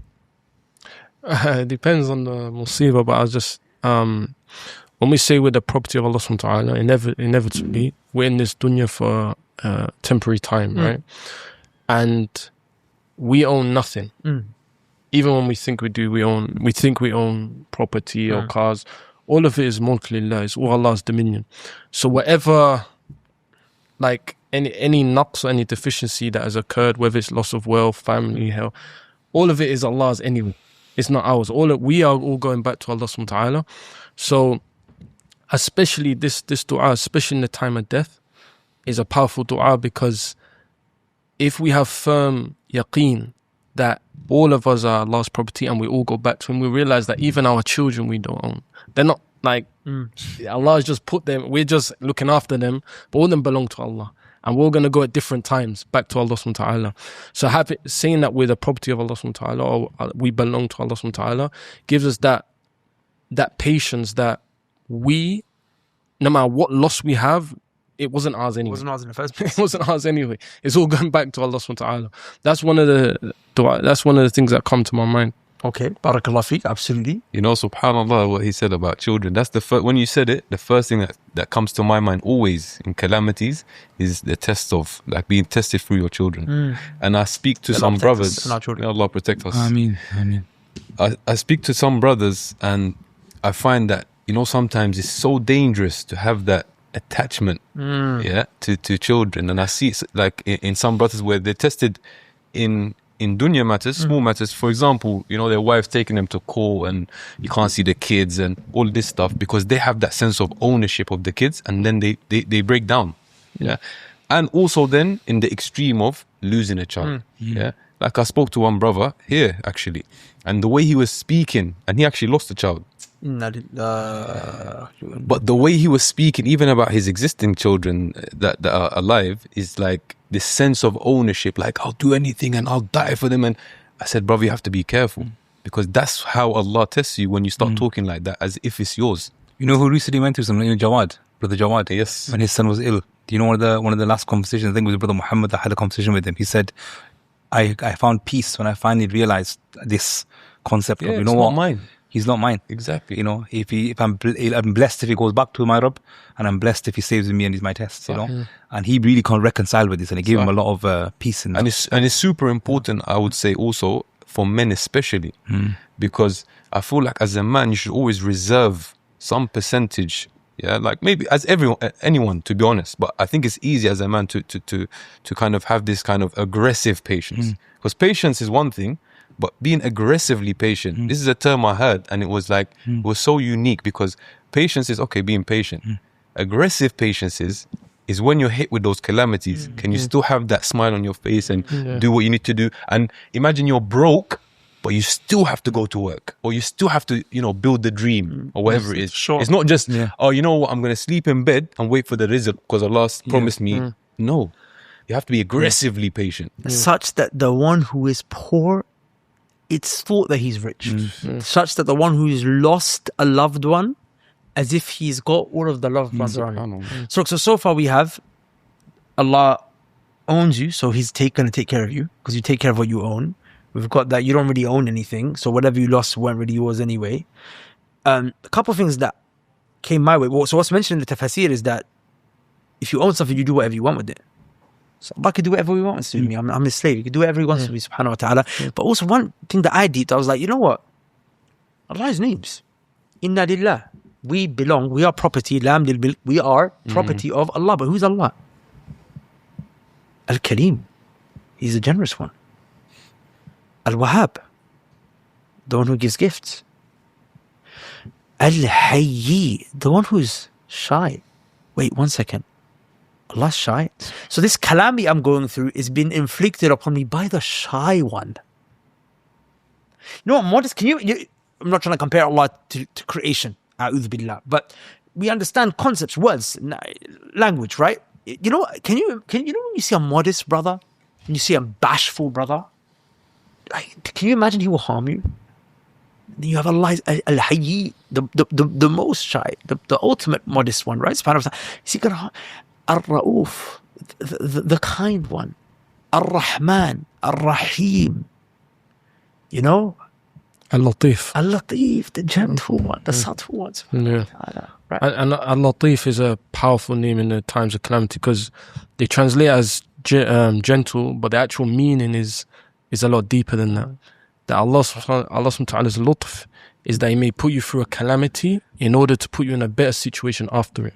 And that's why in Surah Yusuf alayhi salam, in Surah Yusuf, the word Yusuf alayhi salam, he used this word, Latif. Allah is Latif. Because Yusuf alayhi salam went through so many different calamities. But he realized that Allah is Al-Latif. That all of those calamities is for him to be in a better situation later, after. And when you go through calamities, it's so easy to say, why me? It's so easy to get lost in those calamities and not knowing, and that's our deficiency. We don't know the ilm al-ghaib. We don't know what doors are being opened or what even shar or evil would be prevented from when in the times of calamities. And that's why I always say it's very important to read Surah Kahf. Because if you read those stories and understand Allah, how He manages the creation, you realize that you have no knowledge. You lost something today, you don't know what the hikmah is. That you lost a child that was 5. You don't even know what that child was going to do if they were 15. They could have put you in a situation way worse than this situation. You don't know what the hikmah is. You have to just submit to Allah subhanahu wa ta'ala and submit to His al-qada wal-qadar and understand that He's Latif, that any calamity He puts you through is for your maslahah. It's better for you whether you know it or not. Yes, it's going to be tough. Yes, it's going to be hard. Yes, you may cry, but you make sure that you never utter things that are displeasing to Allah subhanahu wa ta'ala. And I feel like us as human beings, especially in the time we're living in now, we get attached to the dunya. And the more we get attached to the hereafter, the easier it will be to overcome these problems. The more we realize this dunya faniya, this world is going to cease to exist. We're only here temporarily. I'm now 38. A lot of us I don't know your ages, but we're getting on. And if you think about it, it was only yesterday you were riding on bikes, and time's going quickly. You're 38? And yeah. MashaAllah, you look 20. Barakallahu feek. MashaAllah, it's Arabic. But yeah, it's like This is the Arabic. Barakallahu feek. But yeah, it's like we're only a number of breaths. And I remember something one sheikh he said one time, and it really made me reflect. He said, one thing that's guaranteed, 100 years from now, we're all going to be tahta turab. Every single one of us in this room. 100 years from now, we're all going to be under the ground. So what are we stressing about? Even if we lose a child, we lose a loved one, you're next. It's a sign. This angel, I had a conversation with a brother the other day, and he said, we're seeing the angel of death taking our loved ones day in, day out. How many brothers do we know that have passed away? That was next to you. The angel of death took his soul right next to you. And he took this one, and he took that one, he took this person you know, and this person you know. Every day, every second, every millisecond. It's going to get to you sometime. So we should really take as reflection and understand that we're next. As Allah says in the Quran, إِنَّهُمْ يَرَوْنَهُ بَعِيدًا وَنَرَاهُ قَرِيبًا. Indeed, they think it's far away and we think it's something close. Our hisab is tomorrow. Whilst you're there, I'm not trying to be not like cold, like death is a thing. If it happens to any of our loved ones, we're all going to be in pain. But your hisab is tomorrow. You need to be concerned with your hisab as well. You need to take it as a lesson, like, what am I doing? That's death, that's a reminder there. Reminder, what am I doing in my life? Am I doing something to be more pious? How am I spending my days? How am I spending my nights? Don't take it as something like, oh, I've lost something. Yeah, you lost something, but it's your reminder as well, you're tomorrow. And the only thing that's going to be guaranteed is that we're going to meet Allah subhanahu wa ta'ala. You know the point you mentioned about time? Going fast. This last year, I was just saying to the From last Ramadan to this Ramadan, As you it's can been like one I'm of the just gonna fastest. quickly go and use the washroom and come right back here. You might as well wrap it up because There's it's 27. one last thing I wanted to go through. But you finish your point. I don't want to cut you off. You can even just cut out my interruption and just go straight to your point. Oh, okay. No, I don't want to. So you know what? I'm also getting very tired as well. Okay. I want to go sleep. Okay, let me PM. finish for the last part. I feel like I brought. I'm sorry. I cut you. No, it's calm. You don't want to roll. It's not the first In that time. moment, I need to go. Now I feel like a bit calmer. Can I say one point on this? Because this thing that you're talking about, calamities, and it's so deep, like honestly. Just gonna go. Yeah. I'll be right back. You know, one thing we always forget is we always remember our own calamities, but Rasulullah Sallallahu Alaihi Wasallam had the most calamities of any of us. Yeah. You know, when you were talking about kids then, one thing I've been in an unfortunate and a fortunate position of speaking to a lot of parents who have lost children, because oftentimes this is something that really affects a lot of marriages. Yeah. And one thing that time and they can, I've had to explain to them is that, look guys, Rasulullah Sallallahu Alaihi Wasallam, he lost all his children bar one in his own lifetime. Yeah. Do any of us know another person that we can even name, forget from the people that we know, from the annals of history, that have been through that and shown patience? SubhanAllah. So, you know, that's one thing when it comes to calamities that Prophet has done, specifically with kids as well. Yeah. You know, I think Suhail ibn Amr radiallahu anhu, when on the death of his son, his oldest son, you know, in the battlefield, and Abu Jandal, his other son, came and gave him the news. He said, you know, my brother's been killed. He said to him, don't cry for him. He's now with his Lord. Cry for ourselves because we're still here and being tested. Right, exactly. We don't know what's going to be happening. He's done, mashallah. Yeah. He's achieved his rank. And he's tested past. We still are being tested. So, you know, it's just, it shows very much so. Yeah, subhanAllah. And I think Imran's question was about our understanding of the inna lillahi, you know, and for me, it's the logic of being a slave. You know, a slave isn't worried about anything. Slave is just worried about his day to day. Yeah. You know, you're not really worried about you're not even worried about yourself, really. A slave's Master like, provides the the food, master provides everything. Very you simple. know, There's Master no provides you with a nuance. schedule, even a Yeah, schedule. yeah, exactly, bro. There's no nuance. There's no nuance, bro. You know, when we really adopt this lifestyle of we're just slaves, man. You know, life becomes so much simpler. Just follow the instructions. Just follow the instructions, isn't it? You know, this is I think one of our biggest issues. We try and consider ourselves bigger, better than we are. You know, humans are like the weakest of creation in the sense of we physically are so weak, but we have this taqabbur. It's so scary, you know. Like even recently, having hitting some milestones at work in business, I have to catch myself like super quick because it's so easy for you to just think, oh, like I achieved this, I did this. As you said, you know, going back to like I didn't do anything. This was how it was supposed to be, and I was put in this position. But subhanallah. Yeah. The thing I was mentioning earlier about time, well, like, I don't know where the time's going, man. I think there's a hadith as well that mentions right towards the end of time. So Yeah. the days will be Ashrat as-sa'a, shorter. yeah. And honestly, bro, to think that we did righteous rights now. I forget righteous rights. To think that Ramadan is here I now. was just gonna say, Ramadan life feels like. Okay, I'm not gonna say it feels like yesterday because it doesn't feel like yesterday. It feels like maybe it was like a few weeks, Yeah. a month or two ago max. Yeah, that we were in literally. Ramadan. Yeah. think about this Ramadan. You know, since it started till today, we're in day 5. We're day 5. Like What? No, We are it's in day day 5. 5. We're coming into. Yeah. Yo, As man. in tomorrow is. Yeah. One second, you What just is it? throw- Wednesday, Wow, Thursday, it's thrown Friday, me off, Saturday, bro. Sunday. Wow, man. That's thrown me This off. is what I'm trying to say. Can you imagine? I feel like literally I just started, Yeah, and it's just like literally, running ahead of me. Literally. I'm chasing it to relax. That's actually mad. Subhanallah, bro. Yeah, These it's 5 scary. days. It's like the barakah has been Sah, yeah, taken yeah, out of our yeah, time, yeah. man. I think it has. It's like Genuinely, I think it has. depleted, khalas. And you know, I've actually, the weird thing is I've actually seen barakah in, you know, some pious people. I actually see barakah in their time and I get jealous. Yeah. There was one brother that came visited me. He literally visited me just last week. Sheikh Aziz, very pious brother, mashallah, very pious. The odd thing is his wife's more pious than him. You know, she's proper on it with the deen, bro. Like proper on it, mashallah. And his daughter rang me saying, you know, Ammu, you know, Uncle Imran, look, I'm only going to be in Dubai for 4 hours. I said, Bita, there's not much we can do in 4 hours. She goes, look, all I want to do is I want to go see the Burj, and then my mom wants to get some abayas. Can we get it done? I said, no, I don't think so, Bita. I said, like, you're going to land at 10 a.m. You're going to be at your hotel. I'm going to have to pick you up. There's no way I'm going to drive you from there to the Dubai and mall and show you the Burj and then get to Super Knife. And bro, we did all of that. We did shopping, everything within like 2-3 hours and got it back to the hotel before their flex flight. And I said to Aziz, I said, bro, how the heck did we do that, bro? And he goes, it's the missus, bro. She's the barakah in her time is different. You know, her priorities are different.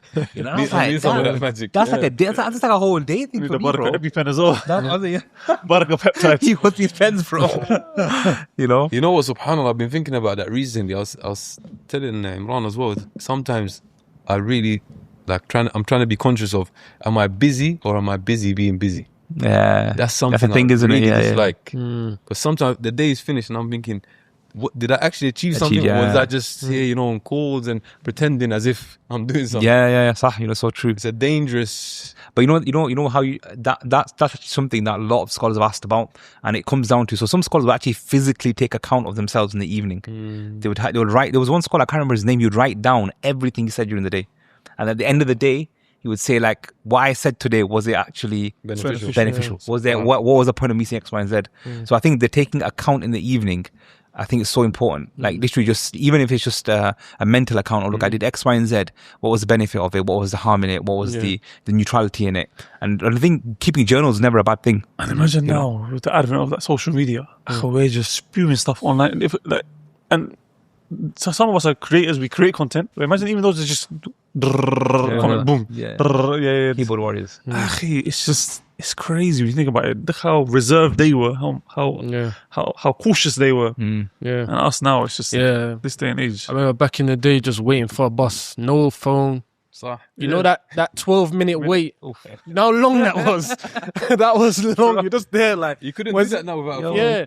Now with a phone, you're just there, a couple of flicks. Phone going 12 everywhere. minutes To the gone. toilet. I phones going. remember Manzia used to bring those small Qurans used to have, the mini Qurans that you could barely read. pocket one, yeah. The pocket one, bro. At No, break the time. pocket one. This was, you know the little jean. Oh, pocket thing yeah. that- The keyring one. Yeah, the key ring one. Yeah. Yeah, the key ring. But I remember man used to do the heavy revision in break time at school. Yeah. Lunchtime at school, they'd be stood in the line just doing, I've got to go to a madrasa this evening, and I've got to Barakah. recite my hifd Quran. The barakah in the time was there. Yeah. Like, they'd wake up for 10 minutes in the morning for school, and then they'd be smashing the sabak for that day in break time. And then now kids are sat there for like hours, bro, and they can't memorize, and they can't. There's no barakah in that time anymore, you know? Go on. Wrap it up for us. My left eye is twitching. Last one. All right. So,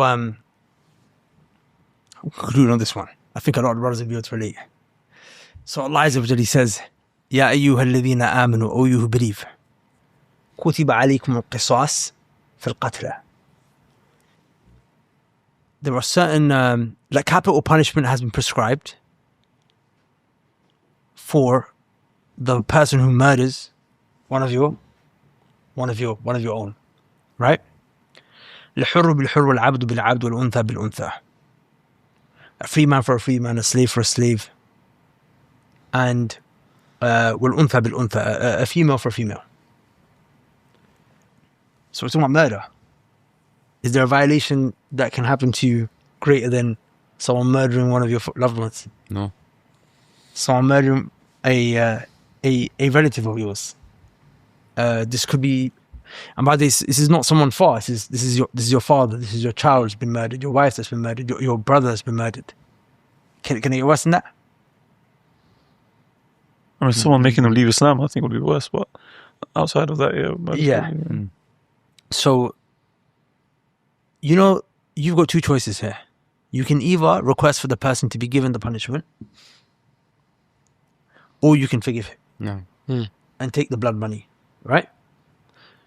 So Allah said, فَمَنْ عُفِيَ لَهُ مِنْ أَخِيهِ شَيْءٌ فَاتِّبَاعٌ بِالْمَعْرُوفِ. Whoever forgives his brother, i.e., doesn't request for him to be given the capital punishment, but rather he forgives him and pardons him, lets him live. Allah Azza wa Jalla is referring to the murder, he's referring to the murderer of your father, of your brother, of your wife, of your son, of your daughter, of your cousin as your brother. Why did Allah refer to the murderer of your loved one as your brother? What do you think, Dr. Imran?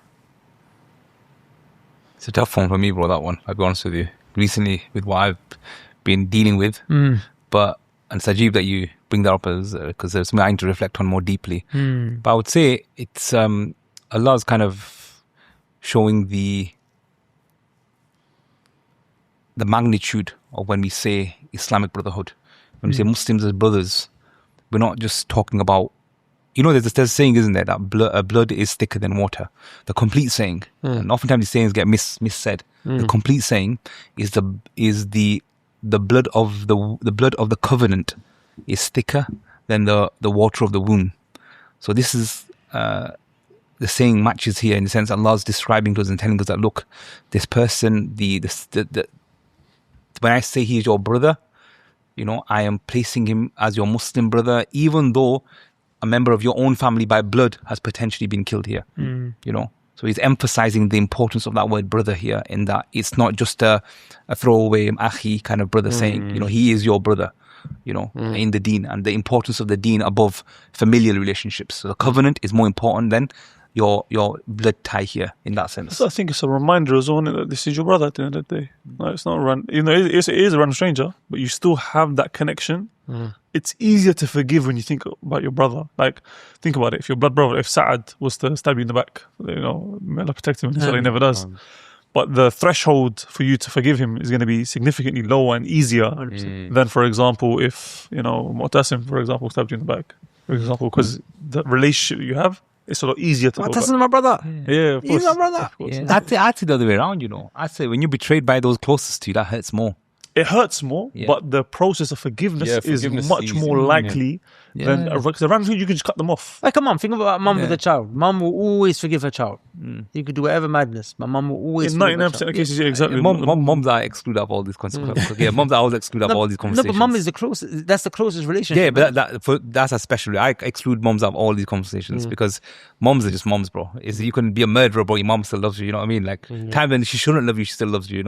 So mums are just. Dads are different. Dads are like. So let me ask you a question. So then let's think through this, right? So if someone has murdered one of your, because the ayah is talking to the relatives, right? It's talking because they are the ones who decide.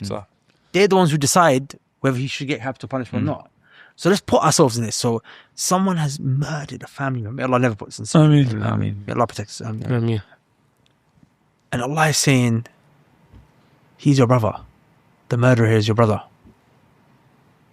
So how should we then deal with those that have harmed us? Abdur-Rahman, what do you think, man? What should be the dealing here? Someone's violated, he's done less than murder. So then what does that term, that label, that hukum, if he's still your brother, necessitate in me that I still have to do? That he's sacred. The Muslim, his honor is sacred. His mal is sacred. His blood is sacred. It doesn't change that if he's done wrong. You have to just go back to the Sharia if you want to get your haqq. But it doesn't change the fact that the relationship you have with your brother is sacred. And the Sahaba, may Allah be pleased with them, they understood this. When we look at Al-Ansar and the Al-Muhajirun, they were coming to Al-Madinah. Some of them would even divorce their wives so that they could marry from their wives. That's another level of brotherhood. Like, who here would say, bro, you're not married? So, I got a few wives. You can take take one of my wives. Like, that's another level of iman. And the Muslim, he'll fall into error, and he may wrong you in certain regards, but it doesn't change the fact that your relationship is sacred. That brotherhood is sacred. And I think it's something that in this day and age we kind of lost. Like, I was actually shocked, because I haven't been on social media. I was actually shocked the other day that I saw that they actually now have boxing for Muslims. A Muslim boxing another Muslim. And they come and they're mimicking the same thing. They're cussing one another, putting each other down. Then they go in the ring and they're boxing each other's head off. And it's called Muslim boxing. Right. But it just shows that we're so far away from this, that we've been tricked by shaitan to think this is a sport. This is not a sport. You're harming your Muslim by hitting him. It's haram to even harm your Muslim by even cursing him or putting down his honor, even talking about him. Let alone cussing him in front of millions of people and then trying to knock him out and break his jaw or whatever you're doing. For what? For money? For fame? We've become like, we're just selling out our deen for like anything. So anyway, the point I'm trying to make is that if the Muslim does fall into that, in such things, or he harms you, then that relationship is still sacred, and you could take your right. And I want to measure something that Sheikh Hassan al-Bukhari, he said to us in a fiqh lesson in Mecca. He said, what is better, that you take your haqq or that you forgive the Muslim? He's harmed you. What's better, that you say, you get your haqq right now, or you forgive him and you get reward in the hereafter? And he said, the best thing is you do, what's better is that you forgive him, because the ajr that you get from Allah subhanahu wa ta'ala in hereafter, there's no had, there's no limit for that. You get your haqq, you get your haqq, right? But when it comes al-afu, or you pardoning another Muslim, that reward is on a greater level. And I was actually quite astonished, and it's a good thing this is one of the benefits of living in the Middle East, is I've seen this quite a few times now in Saudi Arabia in particular, that they would actually forgive the murderer. And in the beginning I was like, whoa, that's actually a great, like, that takes a lot of iman and a lot of patience, and you'll see them, they'll get together and they say, you know what, I forgive you. You've murdered my son, but I forgive you and I ask Allah for the ajr, right? And to do that, it takes a lot of patience and a lot of iman. How do you know you've actually forgiven someone? Because sometimes I feel like, because I've had situations where I've said it, there was still something there in my heart against that person. Does that make sense? Yeah. So how do I know if I've actually forgiven? I've said it on the surface because, and I have to some degree. It's like I have forgiven, but maybe it wasn't like a complete forgiveness. Is that still like? Yeah. How do you define? How do you know you've reached the threshold for forgiveness? Here we're talking about not taking your right. So this is pardoning, right? That is my haqq to take a life for a life, eye for an eye. It's my haqq. I can take it. You stole something from me. It's my haqq that you pay me back. This is pardoning, is that, you know what, for the sake of Allah, I don't need the money back. We don't need to take your soul. I pardon you, and I just want Allah subhanahu wa ta'ala to reward me for that. But of course, afu also means to erase. Yeah. So it's like, I would, wallahu alam, understand that like a true forgiveness, pardoning, is as if you've erased that they did it. That doesn't mean that you're not careful and you don't get bit by the same hole twice. But in terms of, now, there's levels to it. I don't think it has to be binary. I forgive or I didn't. I think it's a continuum. Like that sometimes maybe a little bit remains, but it's just you fighting it inside yourself to make sure you get to that point where nothing remains. There's also another word Allah uses, which is fa'fu anhum wasfah. Erase what they did, like pardon, forgive. Wasfah, like turn the page. New page. New page. You know what I'm saying? Yeah, bro. You know, what came into my mind was like a display of rahmah.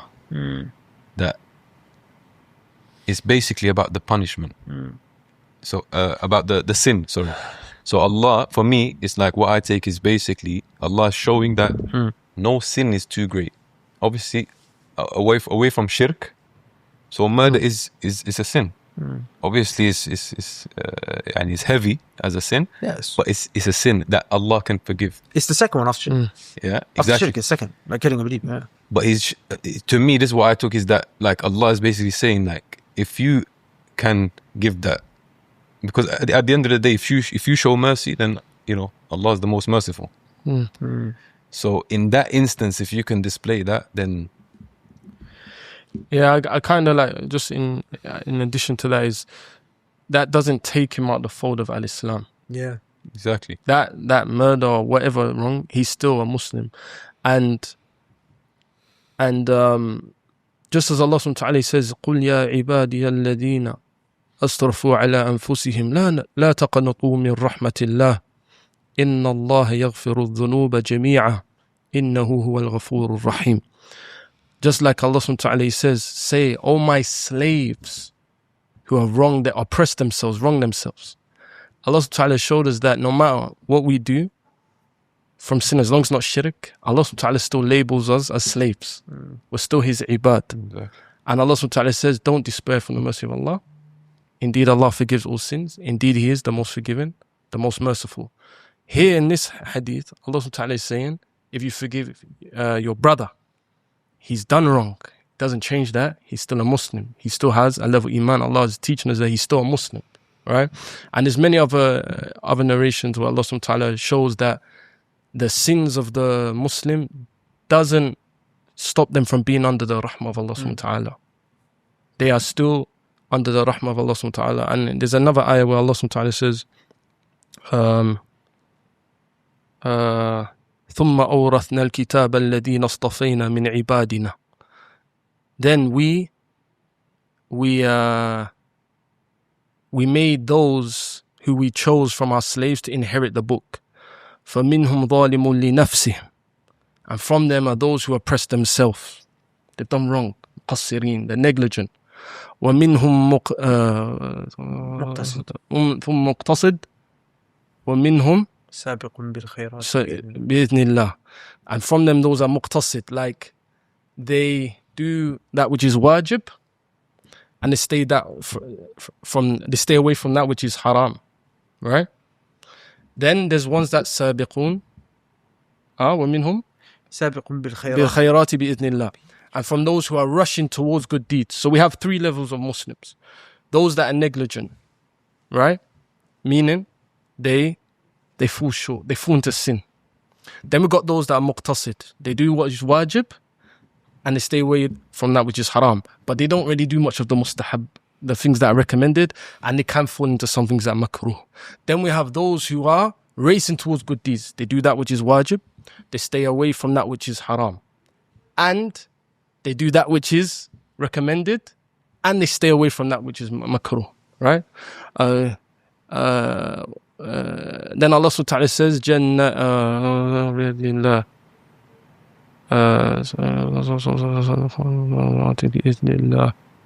جنات دقيقة ثم أورثنا الخيرات بإذن الله.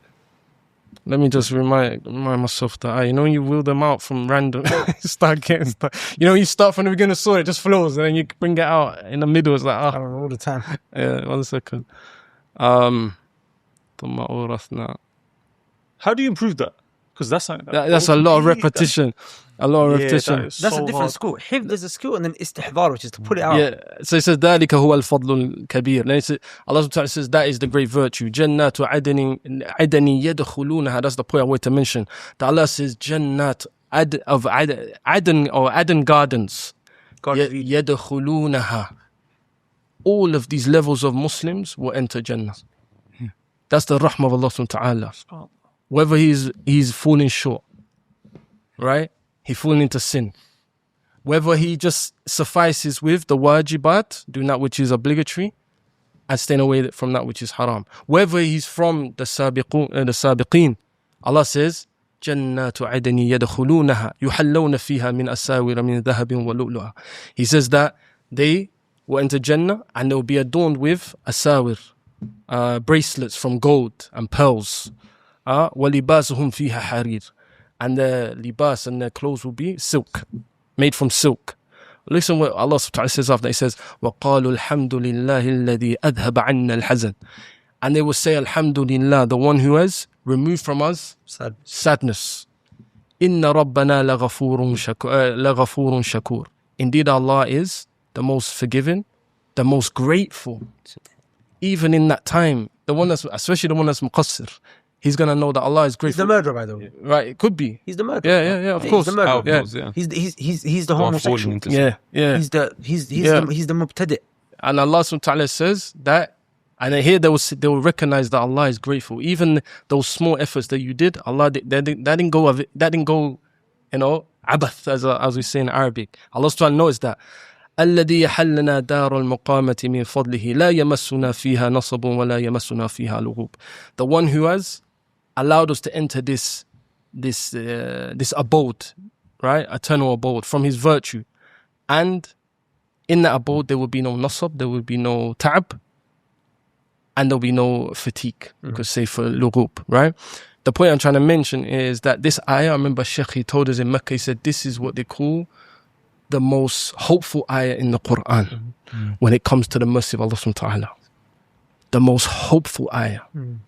That even if you're muqassir or you're falling short and you're falling into haram, Allah still said, Jannatu adani yadkhulunaha. That these gardens of Aden, they will enter in it.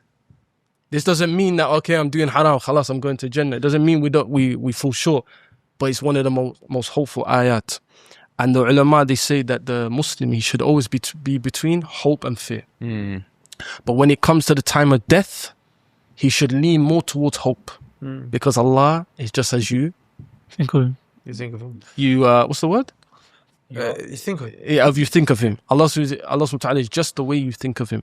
So you should always be hopeful that Allah subhanahu wa ta'ala, he's not going to punish you at the time of death. But and then another way, I know that the ulama, they say to check yourself is that if you are too fearful, that can be a problem. If you're just really scared all the time and you're too leaning towards the fear of Allah subhanahu wa ta'ala, you need to remember his mercy. And if you're too hopeful and you're falling short, you need to remember his iqab. And we have to always be taking ourselves into account. But the point I'm trying to make is that Allah subhanahu wa ta'ala mentions here that he's still your brother. Right? And Allah subhanahu wa ta'ala has shown us in the Quran that you fall short and Allah's going to put you into Jannah. And this is what comes with, and this is why we have to take Allah's names. These are not just names, memorize the 99 names of Allah subhanahu wa ta'ala. They have an impact in our life. When we know that Allah subhanahu wa ta'ala is Al-Afu, Al-Ghafur, look, Shakur, as mentioned in the ayah. Extremely grateful. Extremely grateful, extremely merciful. Then when a Muslim does wrong to us, we have to have that same energy. Because we know Allah subhanahu wa ta'ala. Imagine, I remember a Sheikh has mentioned this. We know Allah subhanahu wa ta'ala is watching us. We know Allah is watching us. And yet we fall into sin in front of Allah subhanahu wa ta'ala. In front of Allah subhanahu wa ta'ala. The one head that has, like this person that's murdered or done something to you, what have you done for him? You've done nothing for him. Did you feed him? Did you provide for him? You've done nothing for him. But when he wrongs you, you want your right. You want to punish him. Allah subhanahu wa ta'ala, who is providing for you day in, day out, providing for your family, open up doors for you, doors of rizq, doing everything you can imagine for you. You know Allah is watching you, and you still go and sin to Allah subhanahu wa ta'ala. How, if you understand that, how merciful Allah subhanahu wa ta'ala, even though you're doing that in front of him, blatant. We were saying, he's barefaced, just in front of Allah, just sinning. And Allah still saying that, Jannatu adani yadkhulunaha. These gardens of Aden, they will enter them. Allah is still blessing you on top of that, right? If you understand who Allah is, you will carry that same energy to Allah subhanahu wa ta'ala's slaves. All slaves of Allah subhanahu wa ta'ala will carry that same energy, and you say, you know what? I want Allah subhanahu wa ta'ala to forgive me, therefore I forgive people. Exactly. I've wronged Allah day in and day out. Now when I'm wronged, I have to carry that same energy. And that's like Imam Sa'di, as he mentions in the, when it comes to 99 names of Allah subhanahu wa ta'ala, the names of Allah subhanahu wa ta'ala, all of them have lawazim. Things that they necessitate from us as slaves. Don't just read Allah's name and read Allah subhanahu wa ta'ala's Ar-Rahman Ar-Rahim and not understand that has an implication in your life. When you read that means you have to do something.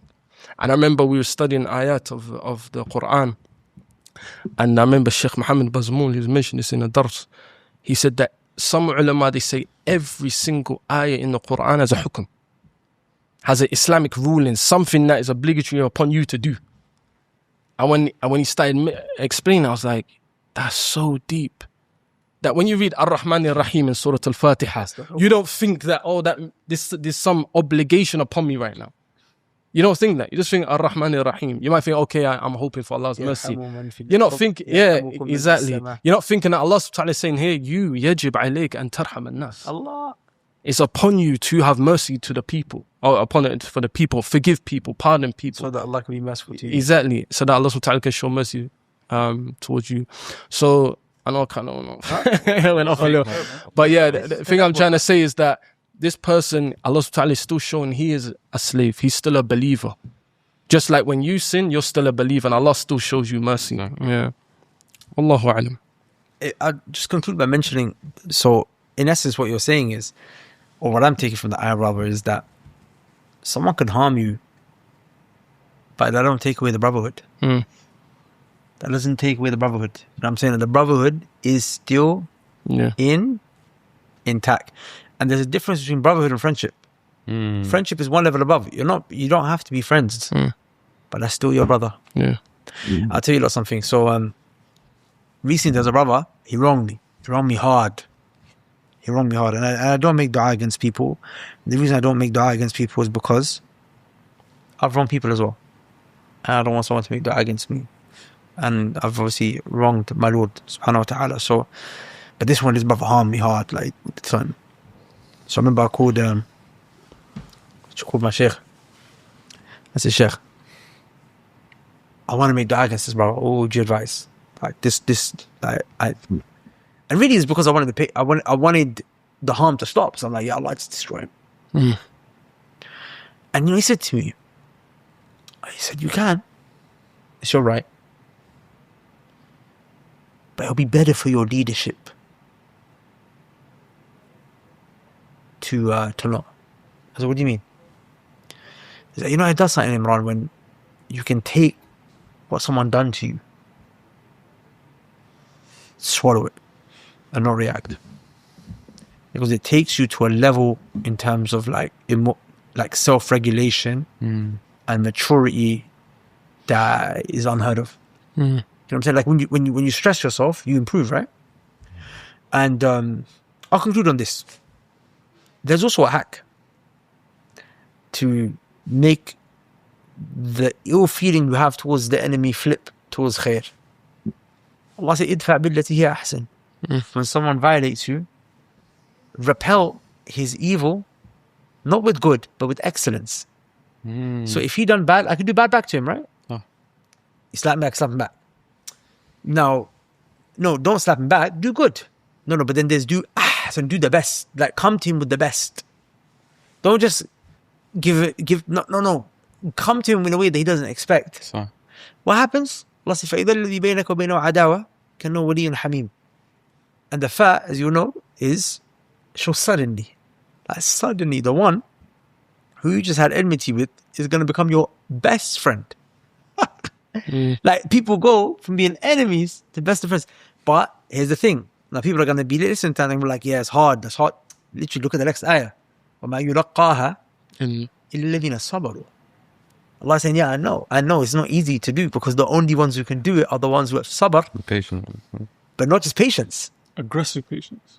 Not just that. وَمَا يُلَقَّاهَا إِلَّا الَّذِينَ ذُو حَظٍ عَظِيمٍ. إلا كل حظ عظيم. وَمَا يُلَقَّاهَا إِلَّا الَّذِينَ صَبَرُوا وَمَا يُلَقَّاها إِلَّا ذُو حَظٍ عَظِيمٍ.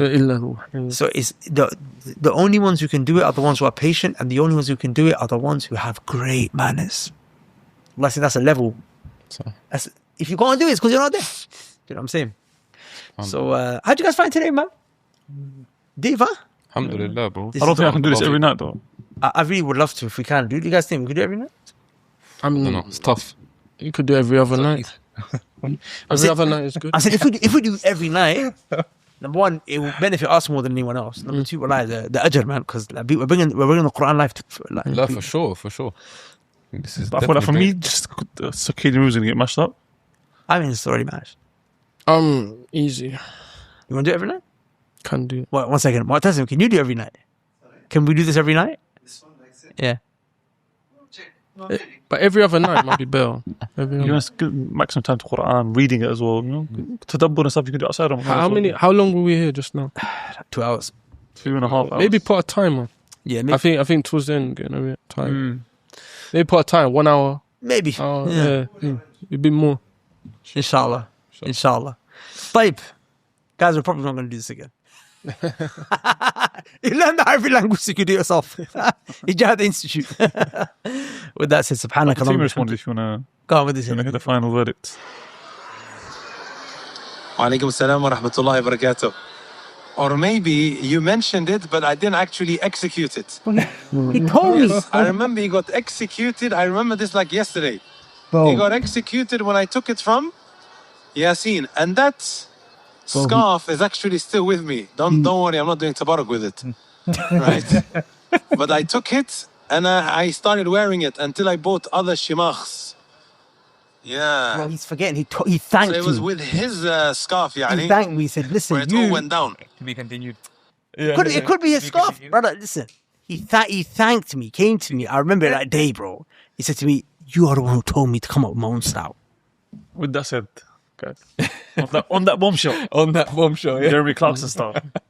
سبحانك اللهم وبحمدك أشهد أن لا إله إلا أنت أستغفرك وأتوب إليك. السلام عليكم. عليكم السلام ورحمة الله.